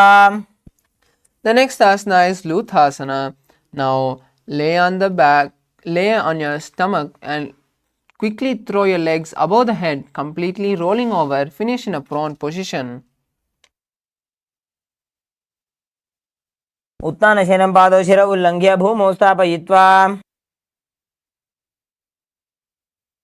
Next asana is Saratasana. Now lay on your belly with the toes extended. Keep your hands on the ground and contract the lip, making a flute-like sound. Visualize yourself as a chariot. शयनं कृत्वा नाभिं भूमौ निधाय.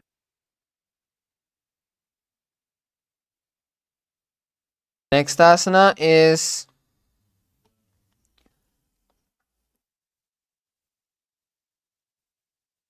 Dehalyulanganasana. Now place your palms flat on a mat and come to a plank position. Jump your legs forward and backward between the arms as you visualize yourself gone beyond the body and mind.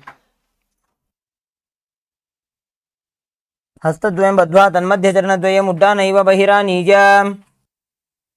The next asana is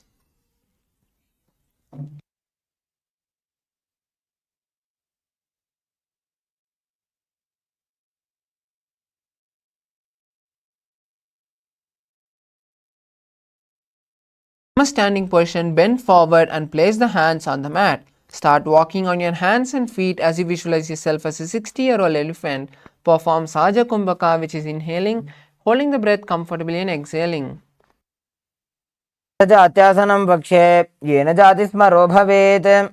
Next asana is Lolitika Karna. Now stand in the half squatted position with your knees bent and toes pointing outwards. Place your hands wide at the shoulder level and start bringing your hands towards the center of your body and stretching them back. Tilt your head backwards as you shake your head in all directions.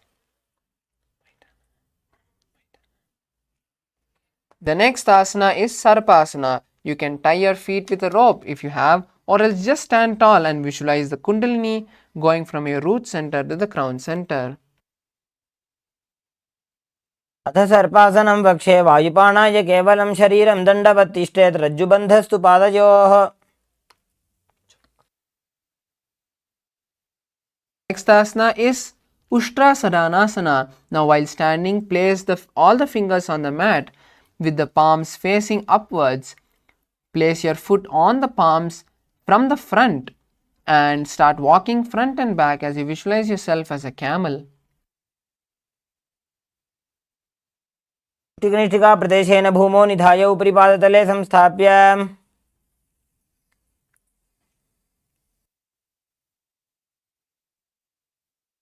Next asana is Ashwasana. Now while standing, place all the fingers on the mat and place your foot place your fingers under your feet from the side. Start walking front and back as you visualize yourself as a horse. मुष्टिकनिष्ठिका प्रदेशेन भूमौ निधाय उपरि पादतले संस्थाप्य. The next asana is Kapotani Tikasana. Now stand straight with the feet together and interlace the hands behind the back. Then slowly pull your hands downwards towards the calf and open your chest. Visualize yourself as a diving bird. पादतले भूमौ निधाय पृष्ठभागेन हस्तौ जङ्घापर्यन्तं नीत्वा. The next asana is Talapushpaputam Karana.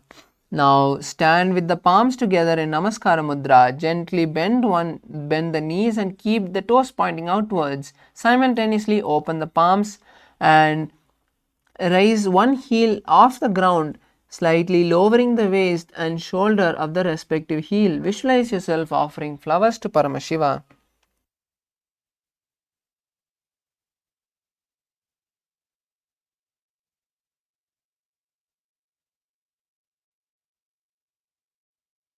The next asana is Khadgasana.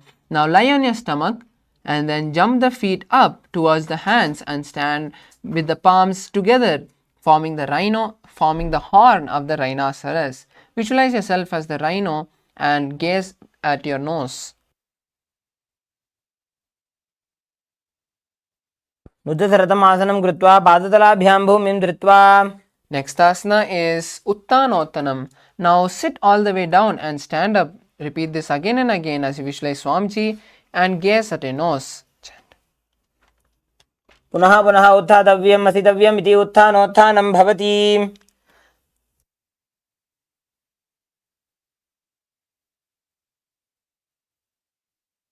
Next asana is Musalasana. Now stand tall and start jumping with your hands raised above your head. Visualize yourself as a mace. सरलं स्थित्वा ऊर्ध्वं बाहु नजेत् वारं वारम् उड्डानं कृत्वा. Asana is Uchirshakasana. Now place one leg on pull one leg towards the stomach and sit down and stand up. Then pull the opposite leg to the stomach and stand down and sit down and stand up. Repeat this again and again on both sides as you visualize Swamiji in your inner space. एकैकं पादतलं कुक्षौ निधाय तिष्ठेत् उच्छीर्षकं भवति. Next asana is Parshvajanukarana.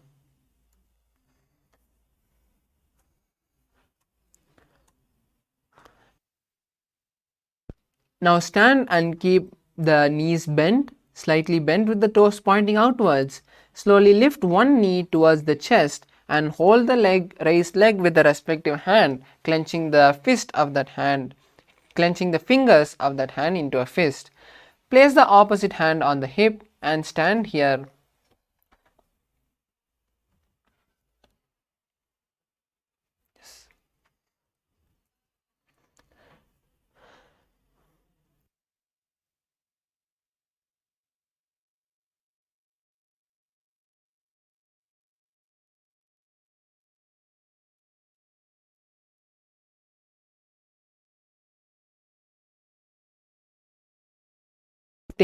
The body again and again. Visualize yourself as Lord Shiva dancing. एकेन पादेन स्थातव्यं ताण्डवासनं भवति. Next asana is Brahmanasana. Now place left foot on the opposite thigh and stand erect on the mat like a rod. Keep the hands by the side as you visualize yourself being blessed by Lord Brahma. ब्राह्मणासनमापक्षे यत्कृत्वा ब्राह्मणो भवेत्.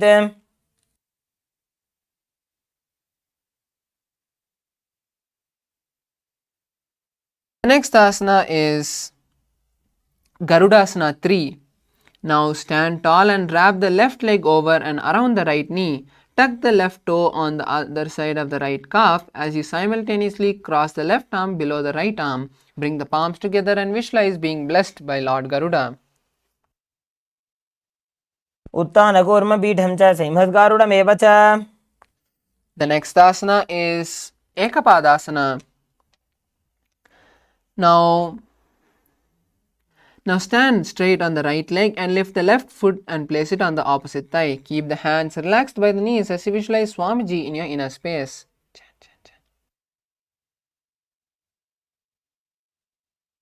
दक्षाङ्घ्रिं वामपादस्य जङ्घोपरि निधाय च. Next asana is Dhruvasana. Now stand on one leg and lift the opposite leg towards the side.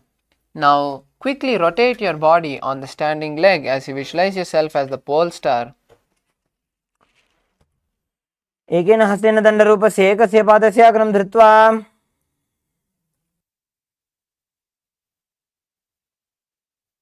Asana is Trivikramasana. Now stand on the right leg and lift the left foot behind the neck. Stand tall and sit down, visualizing Lord Vishnu taking 3 big steps. ग्रीवायां पादं संस्थाप्य स्थातव्यम् उत्थातव्यं त्रिविक्रमासनं भवति. The next asana is Parshvajanukarana. Now stand in the half squatted position and lift the opposite knee towards the chest. Hold the respective knee with the hand, clenching the fingers into a fist. Keep the opposite hand on the hip. Relax. Now let's perform the next asana, which is Tandavasana on the opposite side. एकेन पादेन स्थातव्यं ताण्डवासनं भवति. Next asana is Brahmanasana. Now place the right foot on the inner thigh and stand erect on the mat like a rod. Visualize being blessed by Lord Brahma. आसनमावक्ष्य यत्कृत्वा ब्राह्मणो भवेत्. Next asana is Garudasana 3. Now stand tall and wrap the leg over and around the left knee. Tuck the right toe on the other side of the left calf. Simultaneously cross the right arm below the left arm and bring your palms together as you visualize yourself as Lord Garuda. उत्थानकूर्मपीठं च सिंहस्गारुडमेव च. Next asana is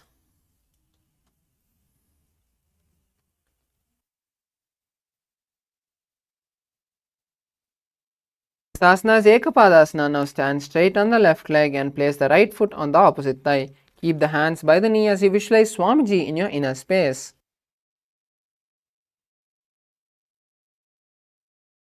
रक्षाङ्घ्रिं वामपादस्य जङ्घोपरि निधाय च.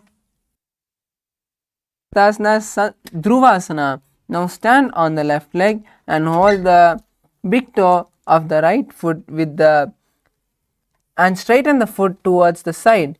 Rotate your body quickly and stand straight. Visualize yourself as the North Pole star. एकेन हस्तेन दण्डरूपस्य एकस्य पादस्य अग्रं धृत्वा.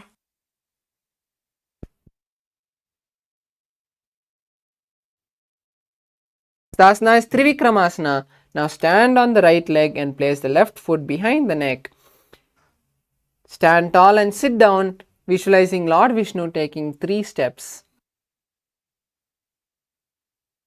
ग्रीवायां पादं संस्थाप्य स्थातव्यम् उत्थातव्यं त्रिविक्रमासनं भवति.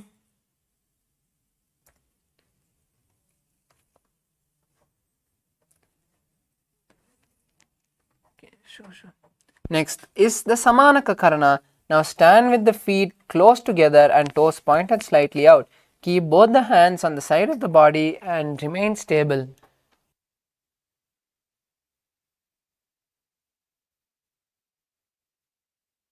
Next is Gorak Anjali Asana. Now stand erect and then bend forward, bringing both the hands underneath the knee. Make a finger lock and sit in a squatting position and let the finger lock touch the navel. Visualize the great sage Goraknatha, the founder of the Natha Yoga Sampradaya. Perform Jivachala Kumbhaka, which is inhaling and visualizing the prana going all over the body and then exhaling.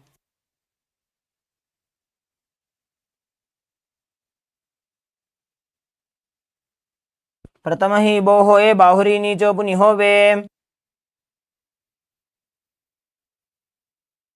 Asana is Kanchi Asana. Now insert the hands between the thighs and calves and wrap them around the buttocks as you squat down and hold the hands. Keep the chest upright as you visualize Swamiji in your inner space. ऊरुमध्यात् हस्तौ निवेश्य नितम्बं धृत्वा पादतलाभ्यां भूमिं वष्टभ्य. Next asana is Bhairu Asana. Now bring the feet together and sit. Squatting posture with the heels touching the perineum. Hold the hands back and sit upright as you gaze at the navel. Visualize Kala Bhairava.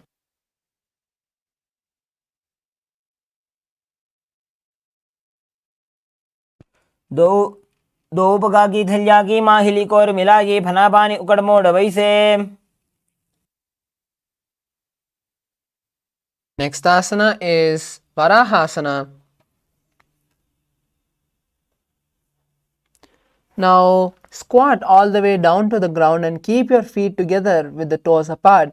Bring your elbows close to the head and join the palms over the head, facing the palms downward, facing the fingers downwards.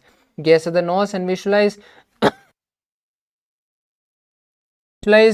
that you are Varaha, the boar avatar of Lord Vishnu. पाकतली की माहिली core मिलाई फना पानी उकड़ बैसे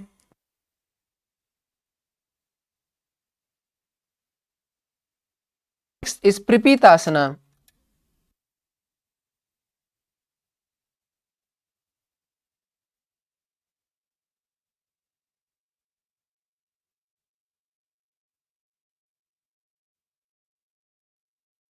The next asana is Pripitasana. Now stand up straight and slowly lower the hips to the knee level. Let the hands hang down and touch the mat.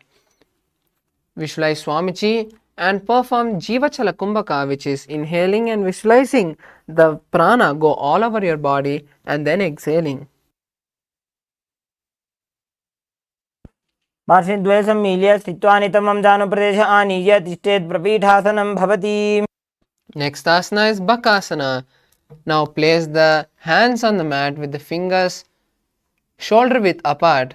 Place your knees on the back of the arms and lean forward, lifting the body off the ground. Visualize yourself as a crow.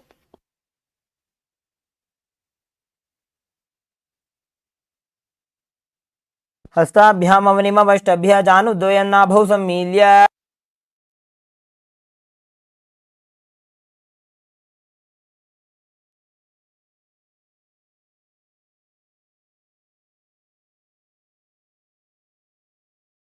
Next asana is Shushtanga Kapalyasana. This is an inverted asana, so the participants can take the support of a wall or a partner to perform this asana. Now kneel down on the ground and place the hands wide and place the crown of the head on the mat, making a triangle between the hands and heads. Slowly walk the feet forward, stacking the hips above the shoulders and lift the legs off the ground, making your legs into Padmasana. Visualize Swamiji in your third eye and gaze at the nose in Shambhavi Mudra. आसन को गुण कपाल आछो होई.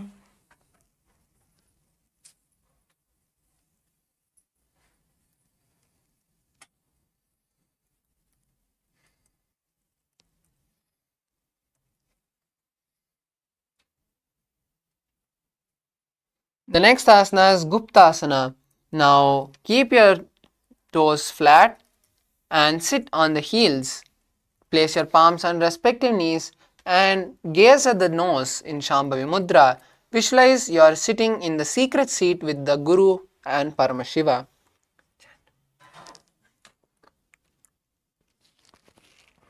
जानुर्वोरन्तरे पादौ कृत्वा पादौ च गोपयेत्.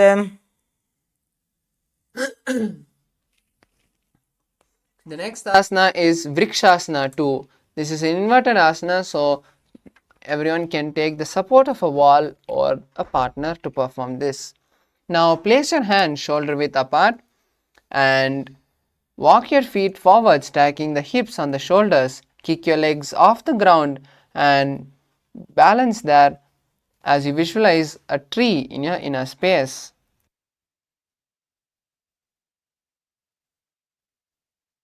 सप्तचक्रक्षालनाय vrikshasana विशेषकान्. The next asana is Shibhu Asana. Now from this asana, just switch the gaze to the third eye and continue to visualize the energy flowing from your third eye.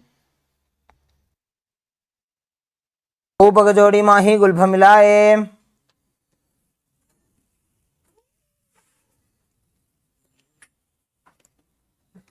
The next asana is Matsyasana 2. Now come to a tall plank position and slowly lower the body down and raise it up.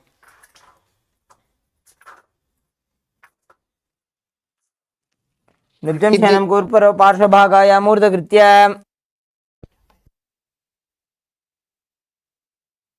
Next asana is Sarpasana 2. Now lie on your belly as you place your hands on your hips. Move from right to left and visualize yourself as a snake. Perform Sahaja Kumbhaka, which is inhaling, holding the breath comfortably and exhaling. For the following asanas, as you continue to hold the japa Om Nityananda Paramashivoham.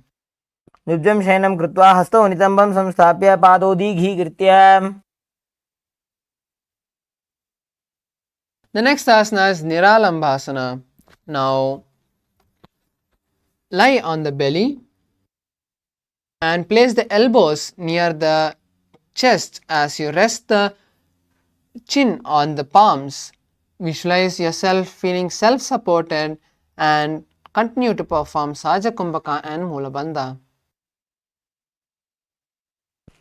कराभ्यां पङ्कजं कृत्वा तिष्ठेत् कूर्परया सुधीः.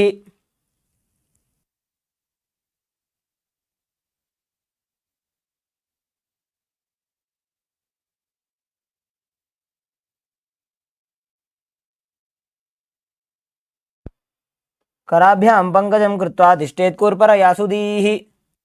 Next asana is Chatrasana. Now lie on the stomach and place the hands in front of the mat.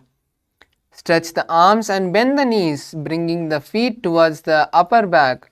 Lift the head and chest as you try touching the toes to the back of the head. Visualize yourself as an umbrella.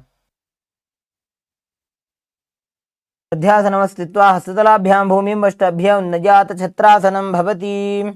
Next asana is Vajrasana. Now sit with your toes flat and sit on your heels. Keep your hands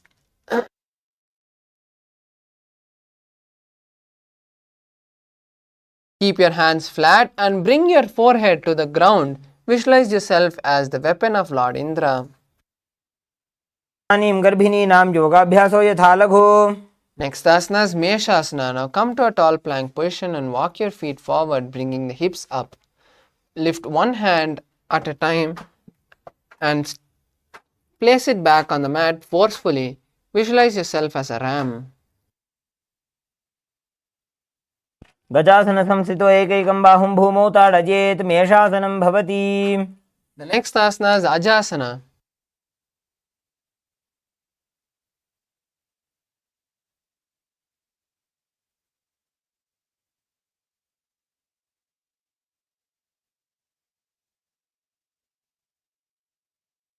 Now from Gajasana, lift your legs into the air, slowly bringing your forehead to the ground. Visualize yourself as unborn and continue to perform Sahaja Kumbhaka and Mulabandha. गजासन संस्थितो पादद्वयमन्तराळे कृत्य मस्तकेन भूमिं स्पृशेत्. Next asana is Dhanantarasana. Now sit on the heels with the toes flat. Keep the legs together. Interlace the fingers around the toe. Pull the feet towards the perineum and then place the hands on the respective knee. Sit with the spine straight and gaze to the nose as you visualize Swamiji in your inner space. Gaze at the nose.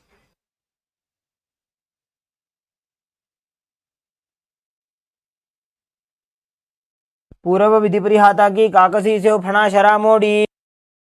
Next asana is Angamotanam. Now interlace your fingers in front and then behind you. Stretch the arms forward and then to the side, giving massage to various different muscles. Visualize Swamiji in your inner space. हस्तयोः अङ्गुलीर्बद्ध्वा हस्तयोर्मध्यात् सर्वमङ्गं निष्कासयित्वा. The next asana is Garudasana 4. Now sit on the heels in Vajrasana. Keep the feet turned out to the sides and place the thighs on the ground. Visualize yourself as Lord Garuda and perform Ujjayi Kumbhaka, which is inhaling, holding and exhaling, making an ocean-like sound. जङ्घोरुभ्यां पीड्य स्थिरकायो द्विजानुना.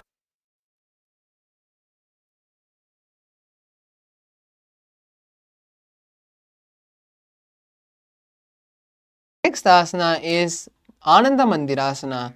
Now sit with the legs folded back and the knees pointed backwards with the knees wide. Extend your hands behind and hold the legs behind you as you gaze at the third eye and visualize yourself residing in a blissful temple. वक्षे वीरनाथ आनन्दमन्दिरासनम्. Next asana is Mandukasana.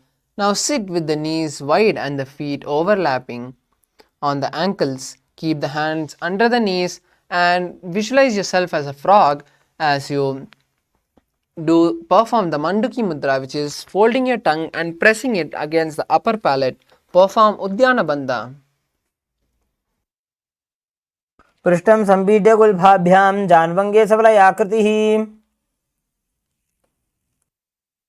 The next asana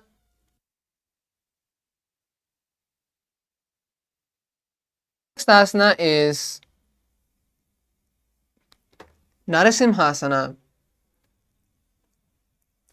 Now keep the toes on the mat and keep the heels up and together. Place the perineum on the heels and place the palms on the ground with the fingers spread wide and the thumbs touching. Gaze at the nose and lean forward, extending the tongue out and exhaling forcefully. Gaze at the nose and visualize yourself as Narasimha, the avatar of Lord Vishnu. दोभना पाणी होए वैसे एड़ी Mailer गुदानी वैसे शरीरनी काटा हरावे NASA अग्र दृष्टि को ल्यावे.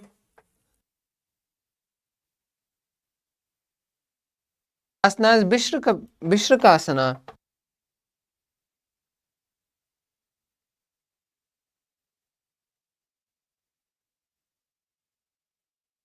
Now sit on the toes and place the perineum on the heel. Separate the knees sideways and place them on the ground. Make a hollow with the palm and place it on the mouth as you keep the thumbs under the teeth and close the lips. Gaze to the nose and inhale through the left nostril and exhale through the mouth. Visualize Goddess Durga in your inner space. Gaze to your nose and continue to hold the Moola Bandha.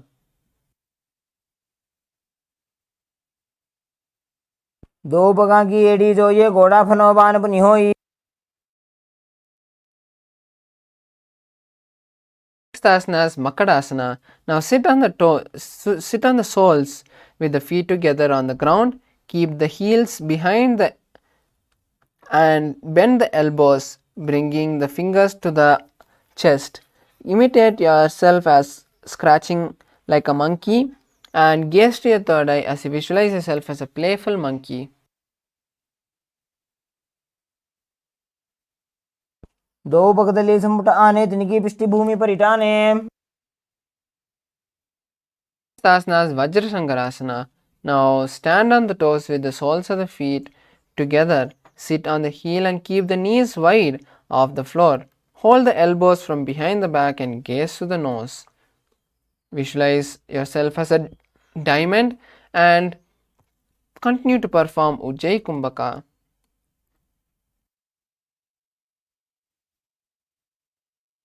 प्रथम बना पानी होए वैसे दो वो एड़ी गुदानी वैसे घोड़ा उभा राखे थी जा आड़े वाज बसारे धीर. Asana is Kanchanasana. Now keep the toes down and the ankles crossed behind and sit on the heels. Place the palms on the side of the mat as you perform Udyana Bandha, pulling the stomach in and up. Gaze at the nose and visualize perfect health for your body. खञ्जनासनमावक्ष्ये यत्कृत्वा सुस्थिरो भवेत्. Next asana is Kurmasana. With the toes flat, cross the feet and place the perineum on the heels. Keep the knees wide and on the floor as you rest the hands on the knees.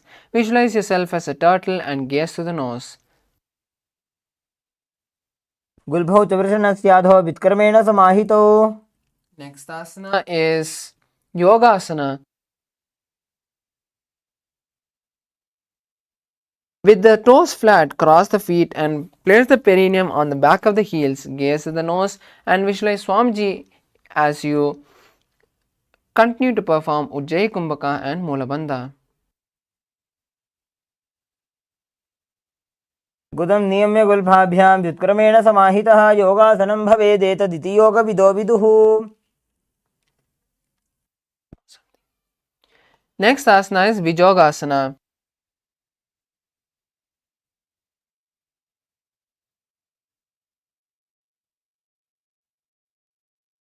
Now stand on the knees and cross the ankles behind the feet near the opposite knee. Hold the calf with the fingers inside and the thumbs outside. Gaze at the third eye and visualize oneness with your Guru. गोड़ा वामो उभो होई गोड़ा आड़ा राखे दोई.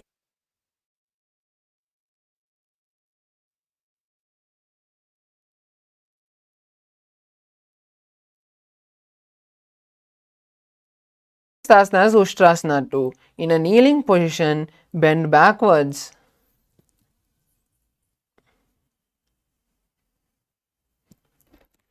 In a kneeling position, bend backwards and hold the ankles with the hands. Keep the arms straight and push the hip forward and tilt the head back, visualizing yourself as a camel. मेरुदंड ग्रंथि दाढ्य संविवाद इषुपुमा.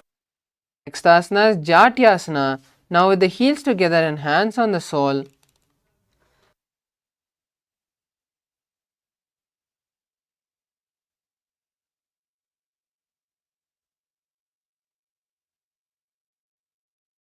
With the heels together and hands on the sole of the feet, slowly lean back and bring the elbow down to the mat. Place the back of the head on the mat and gaze to the nose as you visualize yourself as a lotus blooming. Gaze to your nose in Shambhavi Mudra and continue to perform Ujjayi Kumbhaka and Mulabandha. दो एड़ी संपुट करे सोले मूल द्वारित रिधरे.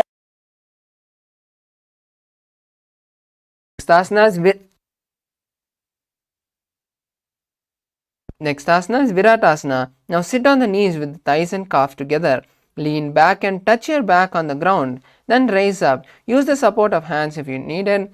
Do this again and again. Visualize healing your body and gaze to the nose. जंगा पृष्ठभूमो निताज्य जंगोत्रयोः ऊरुनि संस्थाप्य. The next asana is Kapotasana. Now from Viratasana, raise the hips higher and bring the forearms on the mat and hold the back of the heel.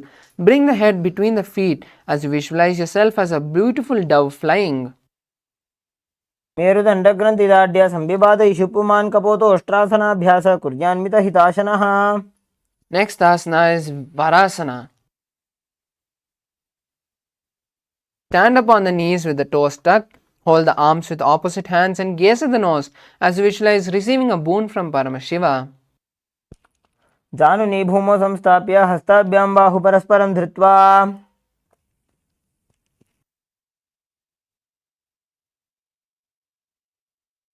Next asana is Varahasana 2. Now keep the knees together and the toes tucked. Keep the knees towards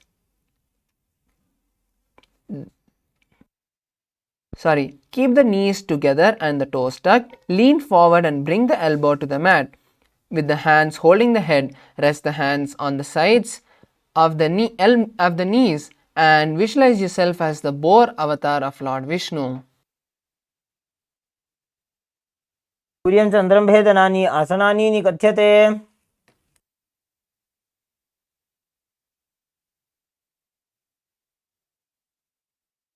Next asana is Mundasana. This is an inverted asana, so you can take the support of the wall. Now kneel down and place your elbows on the mat, shoulder width apart. Interlace your fingers and place your head on the mat, supporting your head with the hands. Walk your knees forward and lift your hips up and then raise your legs up. Be stable as you gaze at the nose and visualize yourself as a lopped tree.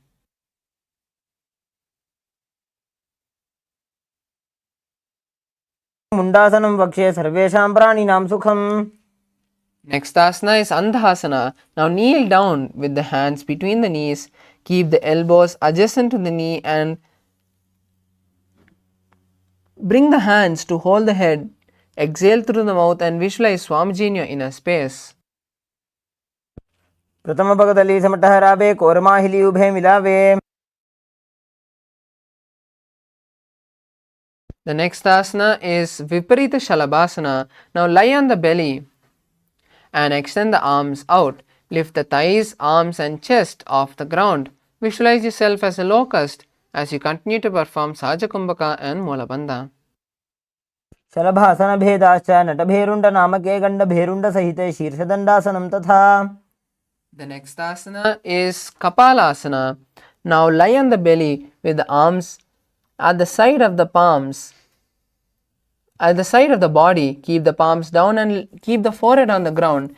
Lift the legs up as you visualize yourself as a skull.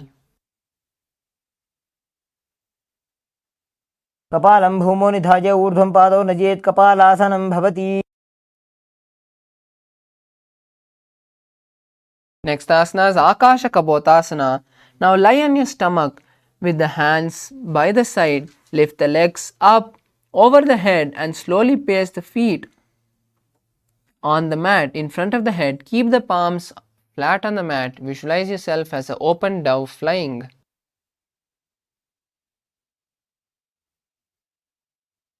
उष्ट्रासने स्थित्वा चरणौ भूमेरुत्थाप्य मस्तकोपरि नीत्वा.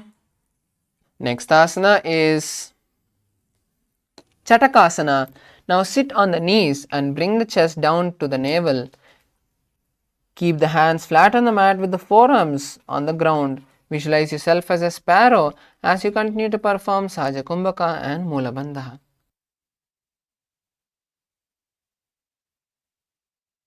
कूर्परपर्यन्तौ हस्तौ धरामवष्टभ्य जानुनी नाभौ सङ्कुञ्च्य तिष्ठेत चटकासनं भवति. The next asana is Vrishchikasana too. Now kneel down and place the hands and elbows on the mat. Raise the legs and bend the back to touch the feet on the head. Lift the chin and hold. Visualize yourself as a scorpion and perform Sahaja Kumbhaka and Molabandha. क्षेपपुच्छप्रतिमाङ्घ्रिपार्ष्णे धृत्वा स्वशीर्षे चिबुकं विधार्य कौजित्रेति सन्तिष्ठति साधकस्त्वं विशावहं वृश्चिकसंयमासनम्.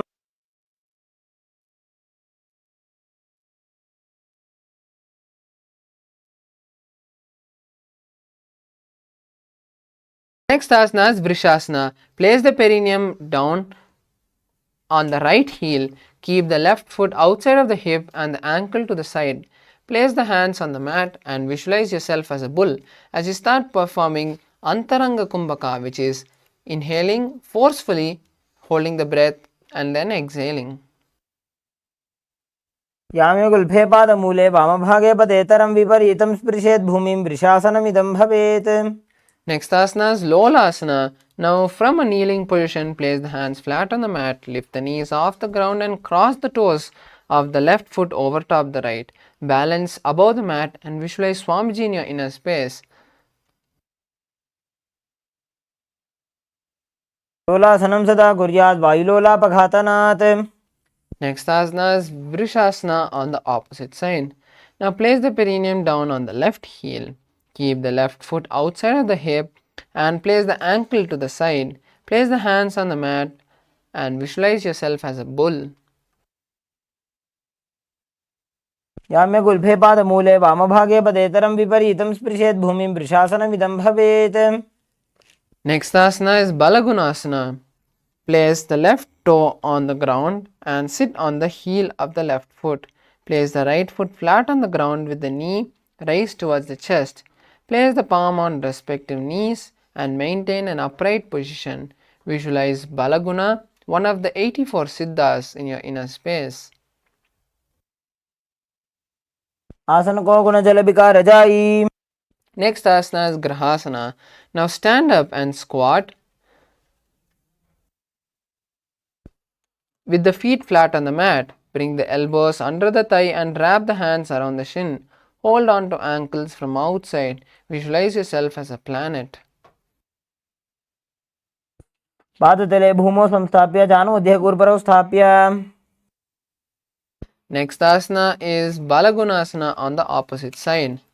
Now place the right toes on the ground and sit on the heel of the right foot. Place your left foot flat on the ground with the knees raised to the chest.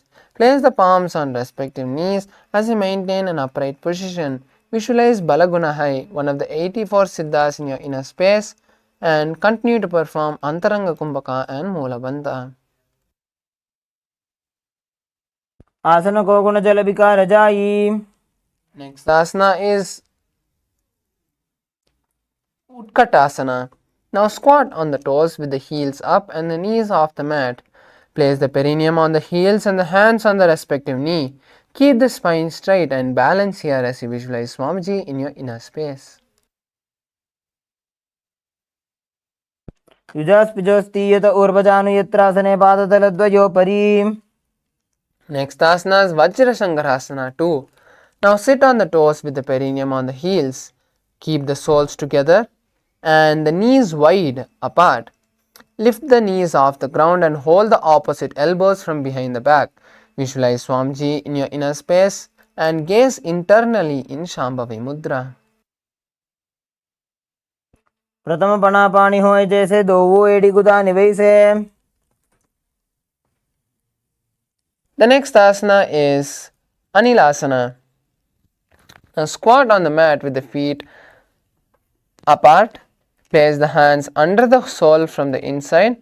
Keep the palms down and let the arms be straight. Gaze to the nose and visualize your ability to live off air alone as you gaze at the nose. दो हाथ भूमि पर टाने कहनी जाड़ी ना भी लगा आने.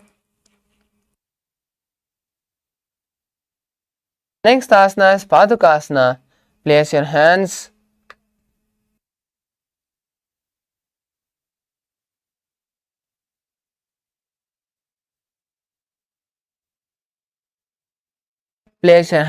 on the mat with the fingers facing towards the body. Step the feet on the hands and wrap the feet around like a shoe and walk forward and backward on your mat.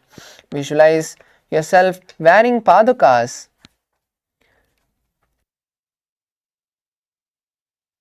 हस्ततलयोः पादतले कृत्वा तिष्ठेत् गच्छेत् पादुकासनं भवति.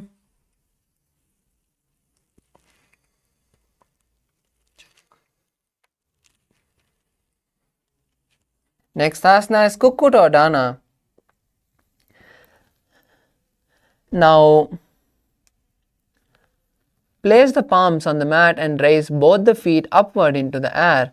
Let them fall down and jump your legs again. Do this again and again as you visualize yourself as a rooster.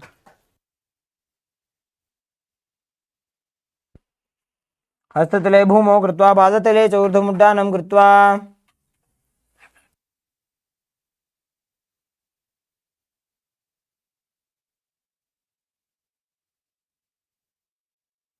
Next asana is Viparita Nrittasana. Now place your hands on the mat and raise your legs upward into a handstand. Move around on two hands dancing as you visualize yourself free from everything. Visualize yourself free from everything as you perform Sahaja Kumbhaka. हस्ततलाभ्यां भूमिं वष्टभ्य ऊर्ध्वपादाग्रे कुर्वन्.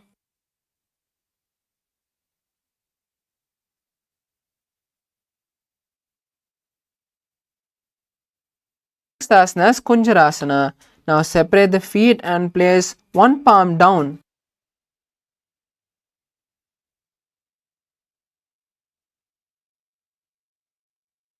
Now separate the feet and place one palm down on the mat with the other arm straight. Bring the opposite hand to the head and be stable as you visualize Swamiji in your inner space.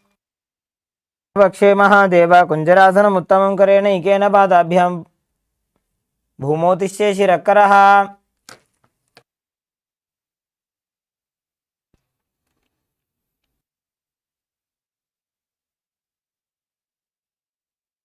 Next asana is Kunjarasana on the opposite side. Now separate the feet and place one palm down on the mat with the other arm straight. Bring the opposite hand to the head and be stable. Visualize Swamiji in your inner space. अथ वक्षे महादेव कुञ्जरासनम् उत्तमं करेण इकेन पादाभ्यां भूमौ तिष्ठे शिरःकरः. Next asana is Kadambasana. Now sit on the ground with the feet flat and the heels close to the body.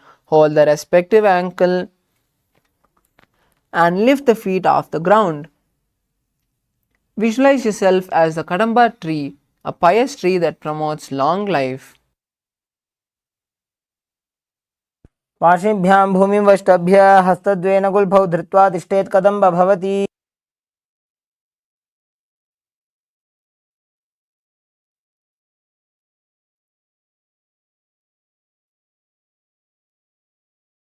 The next asana is Pavanamuktasana. Sit with the heels at the perineum and hold the knees with the hands. Press them towards the chest and visualize the excess vata being released from your system. तेजोस्तु पादयोः पाणिं लात्वा स्वस्वनितम्बके.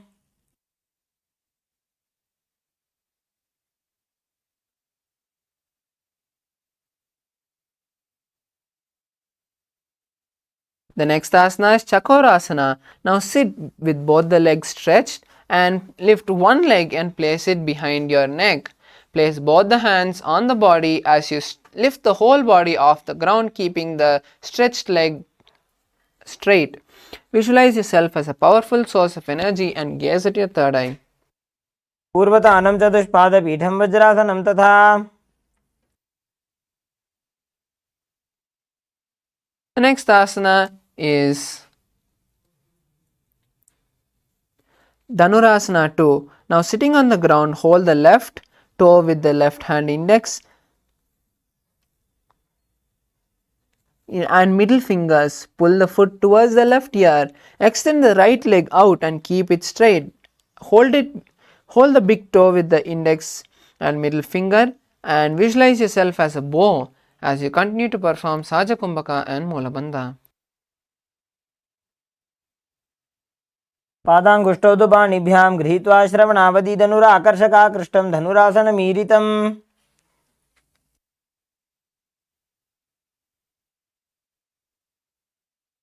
Next asana is Ashtavakrasana. Now lift the left leg and place it over top the right shoulder. Bring the right foot across and hook it on top of the left foot. Lean forward and down while extending the leg out. Lift the head and chest up as you find balance and visualize yourself as a flying crane. वासिष्ठमथ कौण्डिन्यमूर्धकुक्कुटमेव च अष्टावक्रमथोत्थानं मयूरं सेतुबन्धनम्.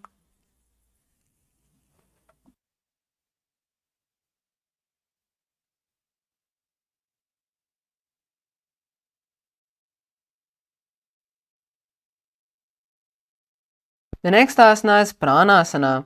Now place your right foot on the left thigh and bring the left foot flat on the ground. Have the left shoulder underneath the raised left leg and place the hands flat on the mat on the ground. Visualize yourself as immortal and gaze at your third eye in Shambhavi Mudra.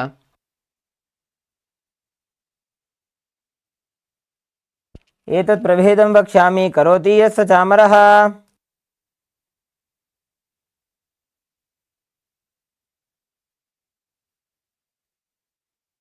Next asana is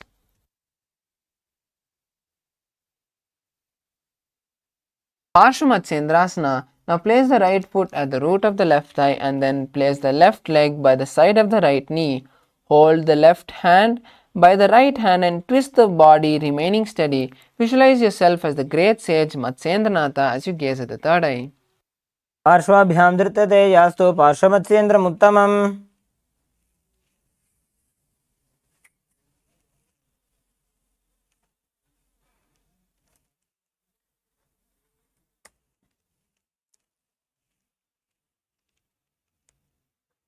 Next asana is Chakorasana. Now sit with one leg behind the head and place both the hands flat on the ground. Extend your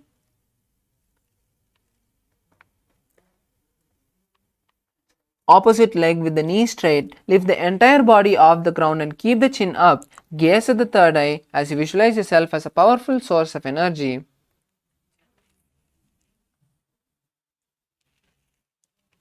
पूर्वतानं चतुष्पादपीठं वज्रासनं तथा.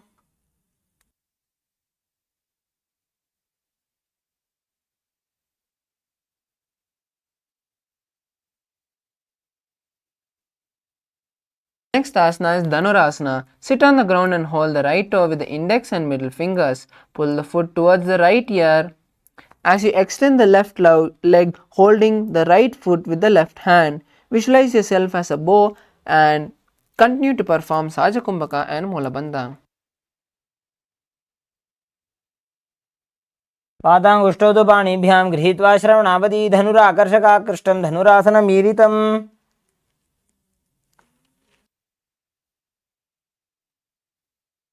Next asana is Ashtavakrasana. Now lift the right leg over top the right shoulder. Bring the left foot across and hook it on top of the right foot. Lean forward and down while extending the legs out to the right. Lift the head and chest up as you find balance, visualizing yourself as a flying crane. वासिष्ठमथ कौण्डिन्यम् ऊर्ध्वकुक्कुटमेव च.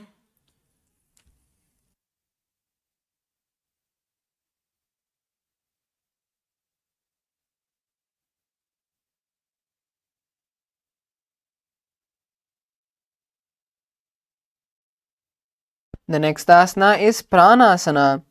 Now place the right foot on the left thigh and bring the left foot flat on the ground. Have the left shoulder underneath the left leg and place the hand flat on the ground. Visualize yourself immortal and gaze at the third eye. एतत् प्रभेदं वक्ष्यामि करोति यस्य चामरः. The next asana is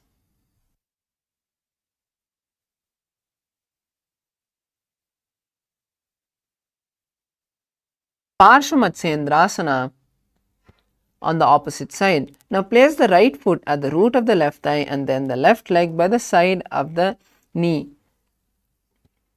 right knee. Hold the left leg by the right hand and twist the body, remaining steady. Visualize yourself as the great sage Matsyendranatha as you gaze at the third eye. पार्श्वाभ्यां धृत्यते यास्तु पार्श्वमत्स्येन्द्रमुत्तमम्. Next asana is Ardha Pachimatanasana. Now keep one leg straight. Keep one leg straight and press the heel with the perineum. Keep the chest forward and down as you hold your front foot and bring the head towards the knee. Visualize Swamiji in your inner space. Chant.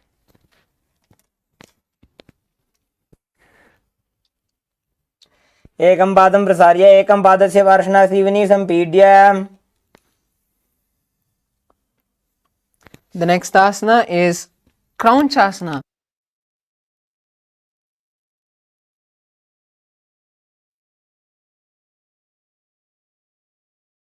Now place your left ankle outside of the hip and hold the sole of the right foot. Lift the left leg up towards the forehead and keep the knee straight. Gaze at the nose and visualize yourself as a crane. उत्थानपादं क्रौञ्चं च मरीचिं वीरभद्रकम्. The next asana is Ardha Pachimatanasana on the opposite side. Now keep one leg straight and press it to the perineum with the other heel. Keep the chest forward and down as you hold your toes with the feet. Bring the head towards the knee and visualize Swamiji in your inner space. एकं पादं प्रसार्य एकं पादस्य पार्श्वनासीवनी सम्पीड्य.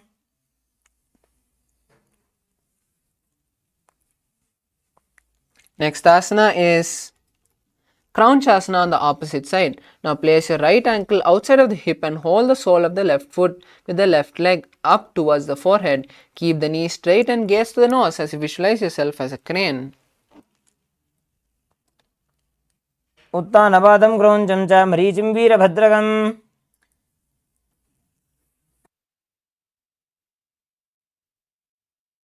Next asana is Swastikasana. Now sit with your soles between the thighs and calves. Keep the spine straight and rest the palms on the knees. Visualize yourself as the embodiment of good fortune as you gaze at the nose in Shambhavi Mudra.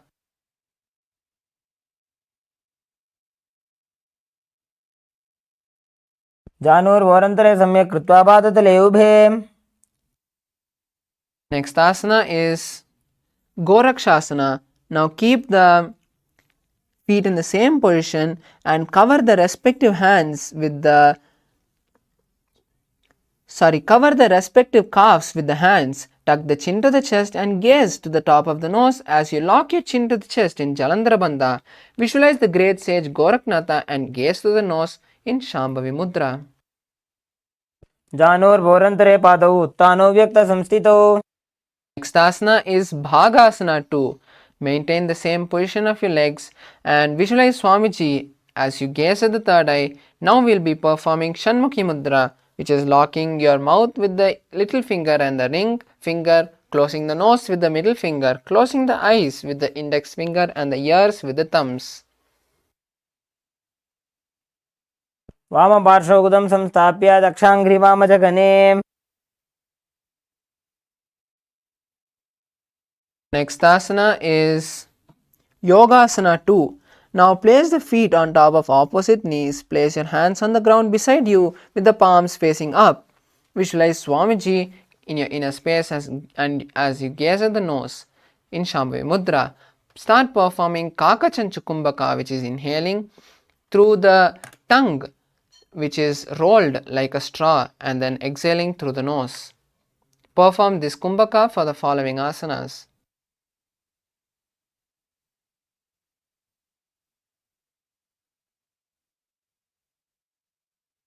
उत्थानौ चरणौ कृत्वा संस्थाप्योपरि जानुनोः. Next asana is Urdhva Kukutasana. Now place your palms flat on the mat beside your body. Place your hands into the mat and lift the knees off the ground. Balance above the ground as you visualize yourself as a rooster.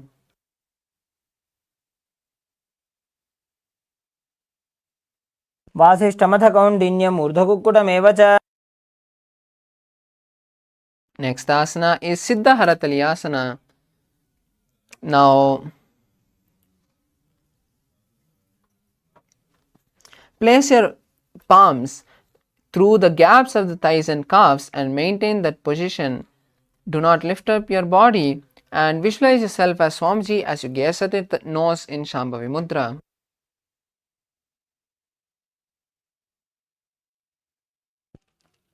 प्रथम पद्मासन को करे हस्तदो भूकोडासन धरे. Next asana is Hamsasana. Now from Padmasana,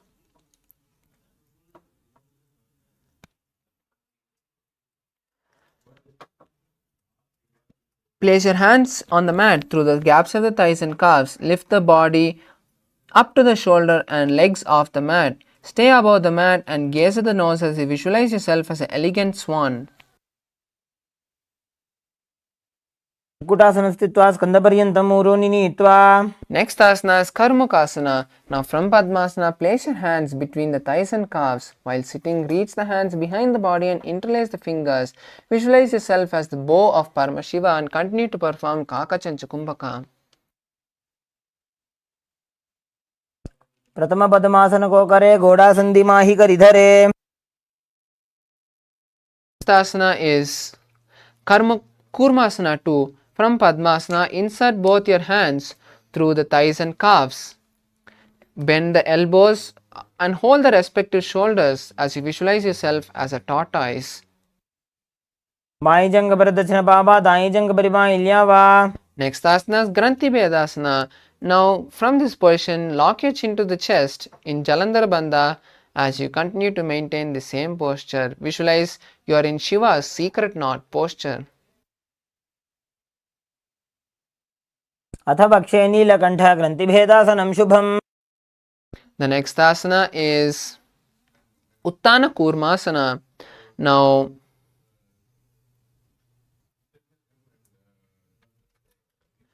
from Padmasana, slowly roll back onto the ground and continue to hold the respective shoulder as you visualize yourself as a turtle. Gaze at the nose. Kukkutasana बन्धस्थं कराभ्यां धृतकन्धरम्. The next asana is Panga Kukutasana. Now sit back up in Padmasana and place both your hands to the gap of your thighs and calves. Now hold your left hand with the right hand and lift your body off the ground on your left hand alone. Balance here as you visualize yourself as a rooster. कुक्कुटासने स्थित्वा एकेन हस्तेन अन्यस्य मणिबन्धं धृत्वा Next asana is Panka Kukkutasana on the opposite side. Now switch the hands and lift your body off on the right hand alone as you visualize yourself as a rooster. कुक्कुटासने स्थित्वा एकेन हस्तेन अन्यस्य मणिबन्धं धृत्वा Is Gridrasana.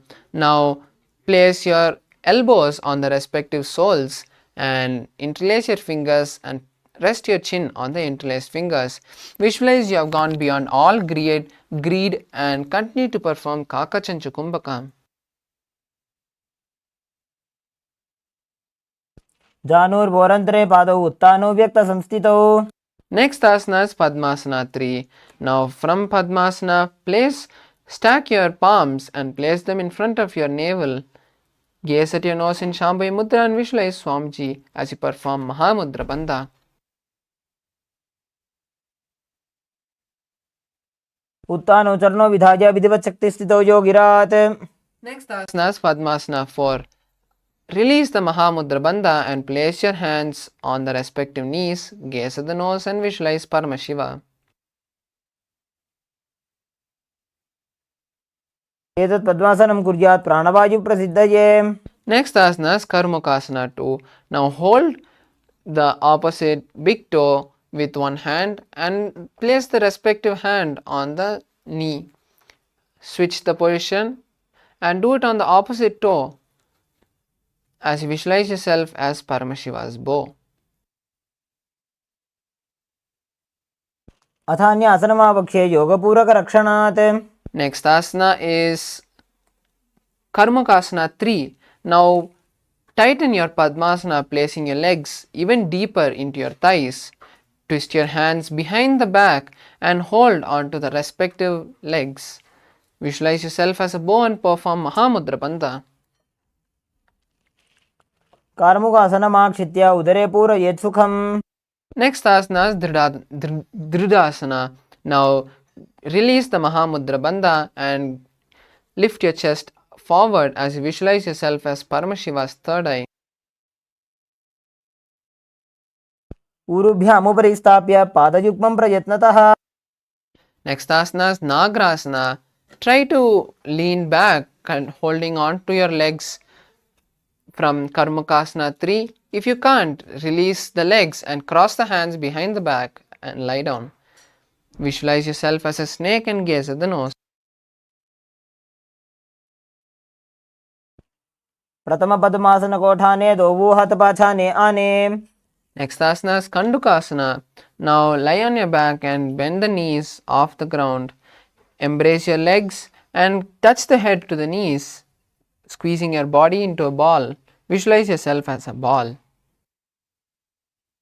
वेत्रासने स्थित्वा हस्तपादान् निष्कुष्य. Next asana is Urdhva Pavanasana. Now place your soles on the ground and interlace your hands behind the neck. Relax your body as you visualize Swamiji and gaze at the nose. प्रथमे सूधो सैनकरावे गोडा उभा राशि मिलावे. Next asana is Markata Pitasana. From this position, now place your hands under the respective heel and lift the hip off the ground. Visualize yourself as a powerful ape. उत्तानशीनं पादतले उत्तानहस्तयोः स्थापयेत्. Next asana is Uttana Shikihi Pitakasana. Now place your hands under your hips and stretch your legs forward. Balance here as you visualize Swamiji in your inner space and gaze at the nose. जङ्घोरुबलहीनश्चेत् उत्तानशिखिपीठकम्. Next asana is Narakasana. Now lift your legs off the ground from this position and keep them straight as you slowly place your hands on the mat. Visualize yourself traveling through hell blissfully. ग्रीवाकण्ठेन भूमिं विष्टम्भ पादाग्रद्वयमूर्धमुत्त्रजेत् नरकासनं भवति. Next asana is Tiryanavakasana. Now place your hands on the back and slowly angle your legs forward. Balance here as you visualize yourself as a boat. स्थित्वा ऊर्ध्वं पादाग्रद्वयं नयेत्. Asana is Dvajasana. Now place your hands back on the mat and continue to balance here as you visualize yourself as the Kailasa flag. नौकावत् स्थित्वा ऊर्ध्वं पादाग्रद्वयं नयेत्.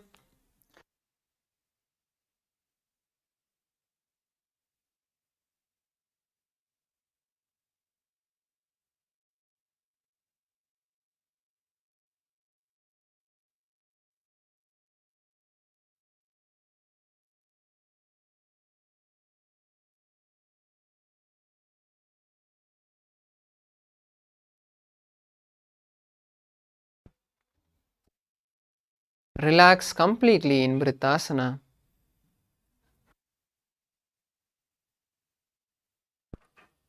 उत्तानं शववद्भूमौ शयनं तुषवासनं शवासनं श्रमहरं चित्तविश्रान्तिकारणम्.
Now slowly start moving your fingers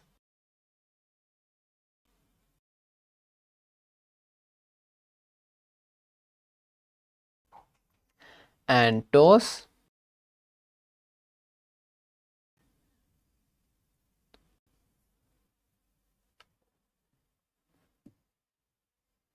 Your ankles and wrists, your legs and hands. As you slowly lift your legs and place them on your knees, rock your body from side to side and slowly come and be in a seated position.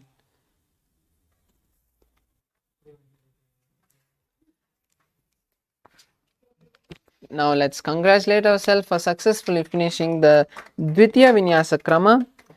Now after this, the most important thing we need to do is perform the power manifestation, which will root our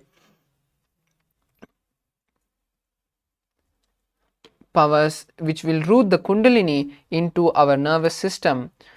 So now the Acharya will be coming. So we request all the participants to not move after the Purna Mantra is chanted and finish the power manifestation first. So with this, let's all finish with the Purna Mantra as we sit straight with our head, neck and spine in a straight line. Bring your awareness to the third eye as you keep your palms in front of your heart and let's chant the Purna Mantra. Om Purnamadah Purnamidam Purnat Purnamudachyate Purnasya Purnamataya Purnamevavashishyate. Om Shanti Shanti Shanti Hari Om Tat Sat. Sarvam Bhagavat Shri Nityananda Paramashiva Padukarpanamastu. Om Nityanandam. Thank you. Nityanandam.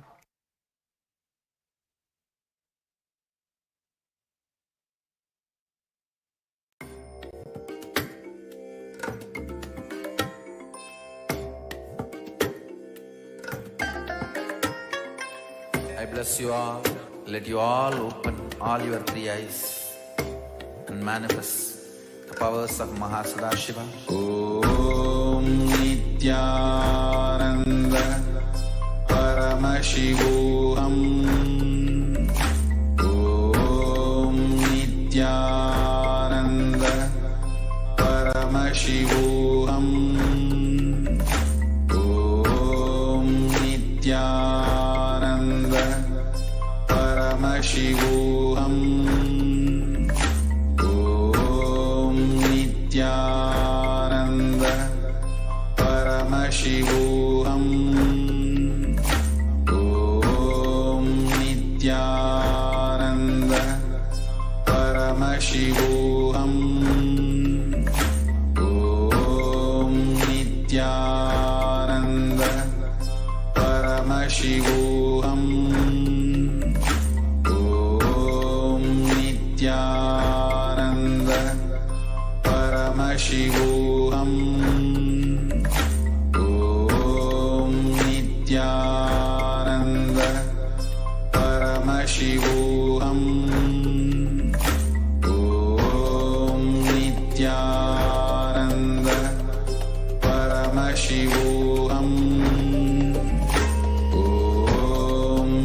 Nityananda Paramashivoham. Om Nityananda Paramashivoham. Om Nityananda Paramashivoham. Om Nityananda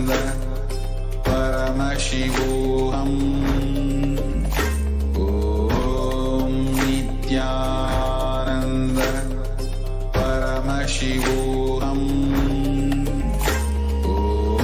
Om Nityananda Paramashivoham.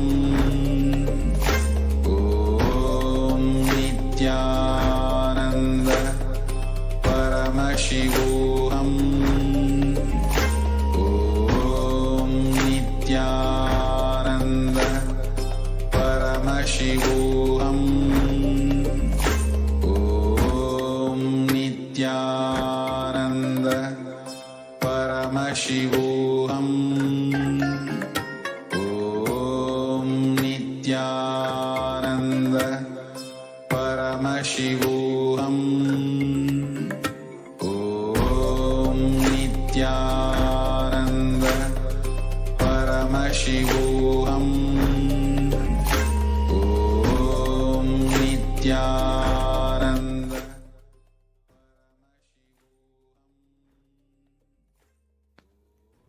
Yes. Nityanandam, I request all the participants to come back and be seated with your eye bands in front of the camera, and make sure to keep your cameras turned on. We're going to be beginning the power manifestation in a couple of minutes now. Please make sure to come and be seated to begin the power manifestation. Sit straight.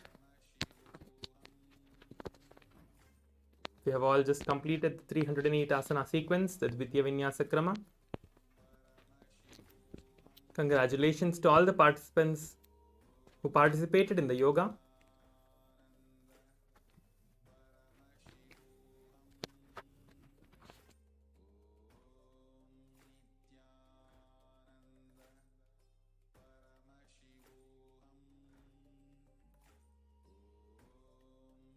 Nityananda Paramashivoham.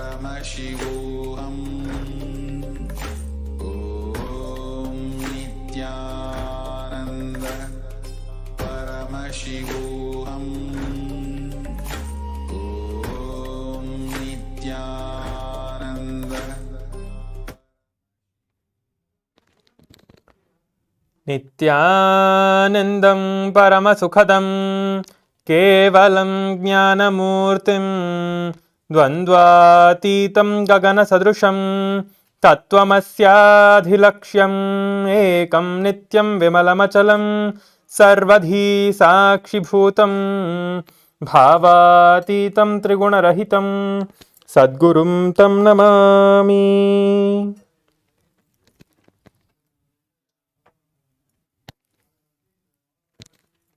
Nityanam, I welcome all the Paramashivoham Level 3 Season 3 participants to this power manifestation session, where all of you are going to be manifesting the powers of Paramashiva.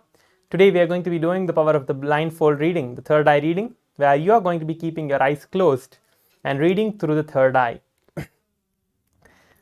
I request everyone to be seated with your eye bands and make sure to close your eyes now. As we just did the yoga, we are all energized with that power manifestation and that space of oneness with Swamiji and Paramashiva.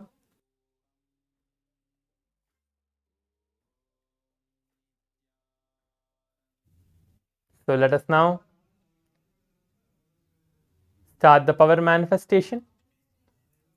Today is the day 11 of the program, the Paramashivoham Level 3 Season 3.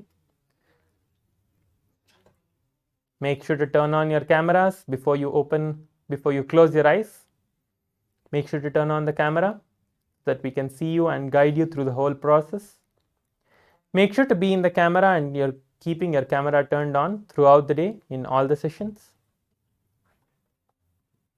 Now, take your eye bands and cover your eyes. Let us listen to the Shastra Pramana for the power of the third eye reading.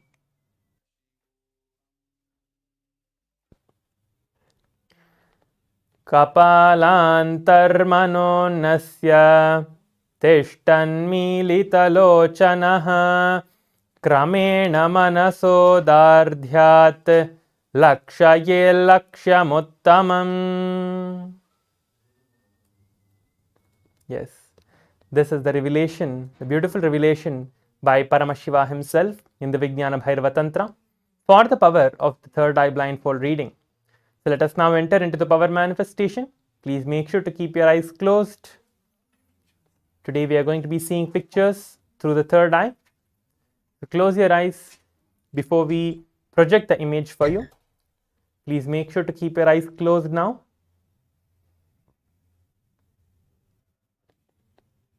I see still a few participants have not tied your eyes. Please make sure to close your eyes.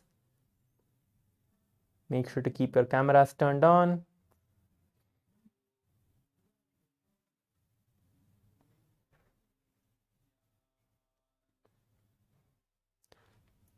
Now intensely start chanting the Mahavakya from the core of your being, keeping the visualization of Swamiji in your third eye. Just intensely visualize Swamiji and go on chanting the Mahavakya. The image is going to be projected to you. Now the image is being projected. Keep your eyes closed. Do not open your eyes right now. Just intensely chant the Mahavakya in that space of oneness with Swamiji. Just request Swamiji to show whatever is there in the screen and continue to chant the Mahavakya.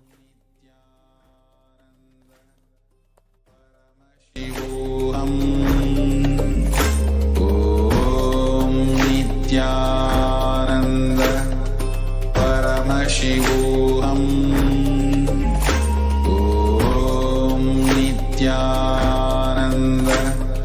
Paramashivoham. Om Nityananda Paramashivoham. Om Nityananda Paramashivoham. Om Nityananda Paramashivoham.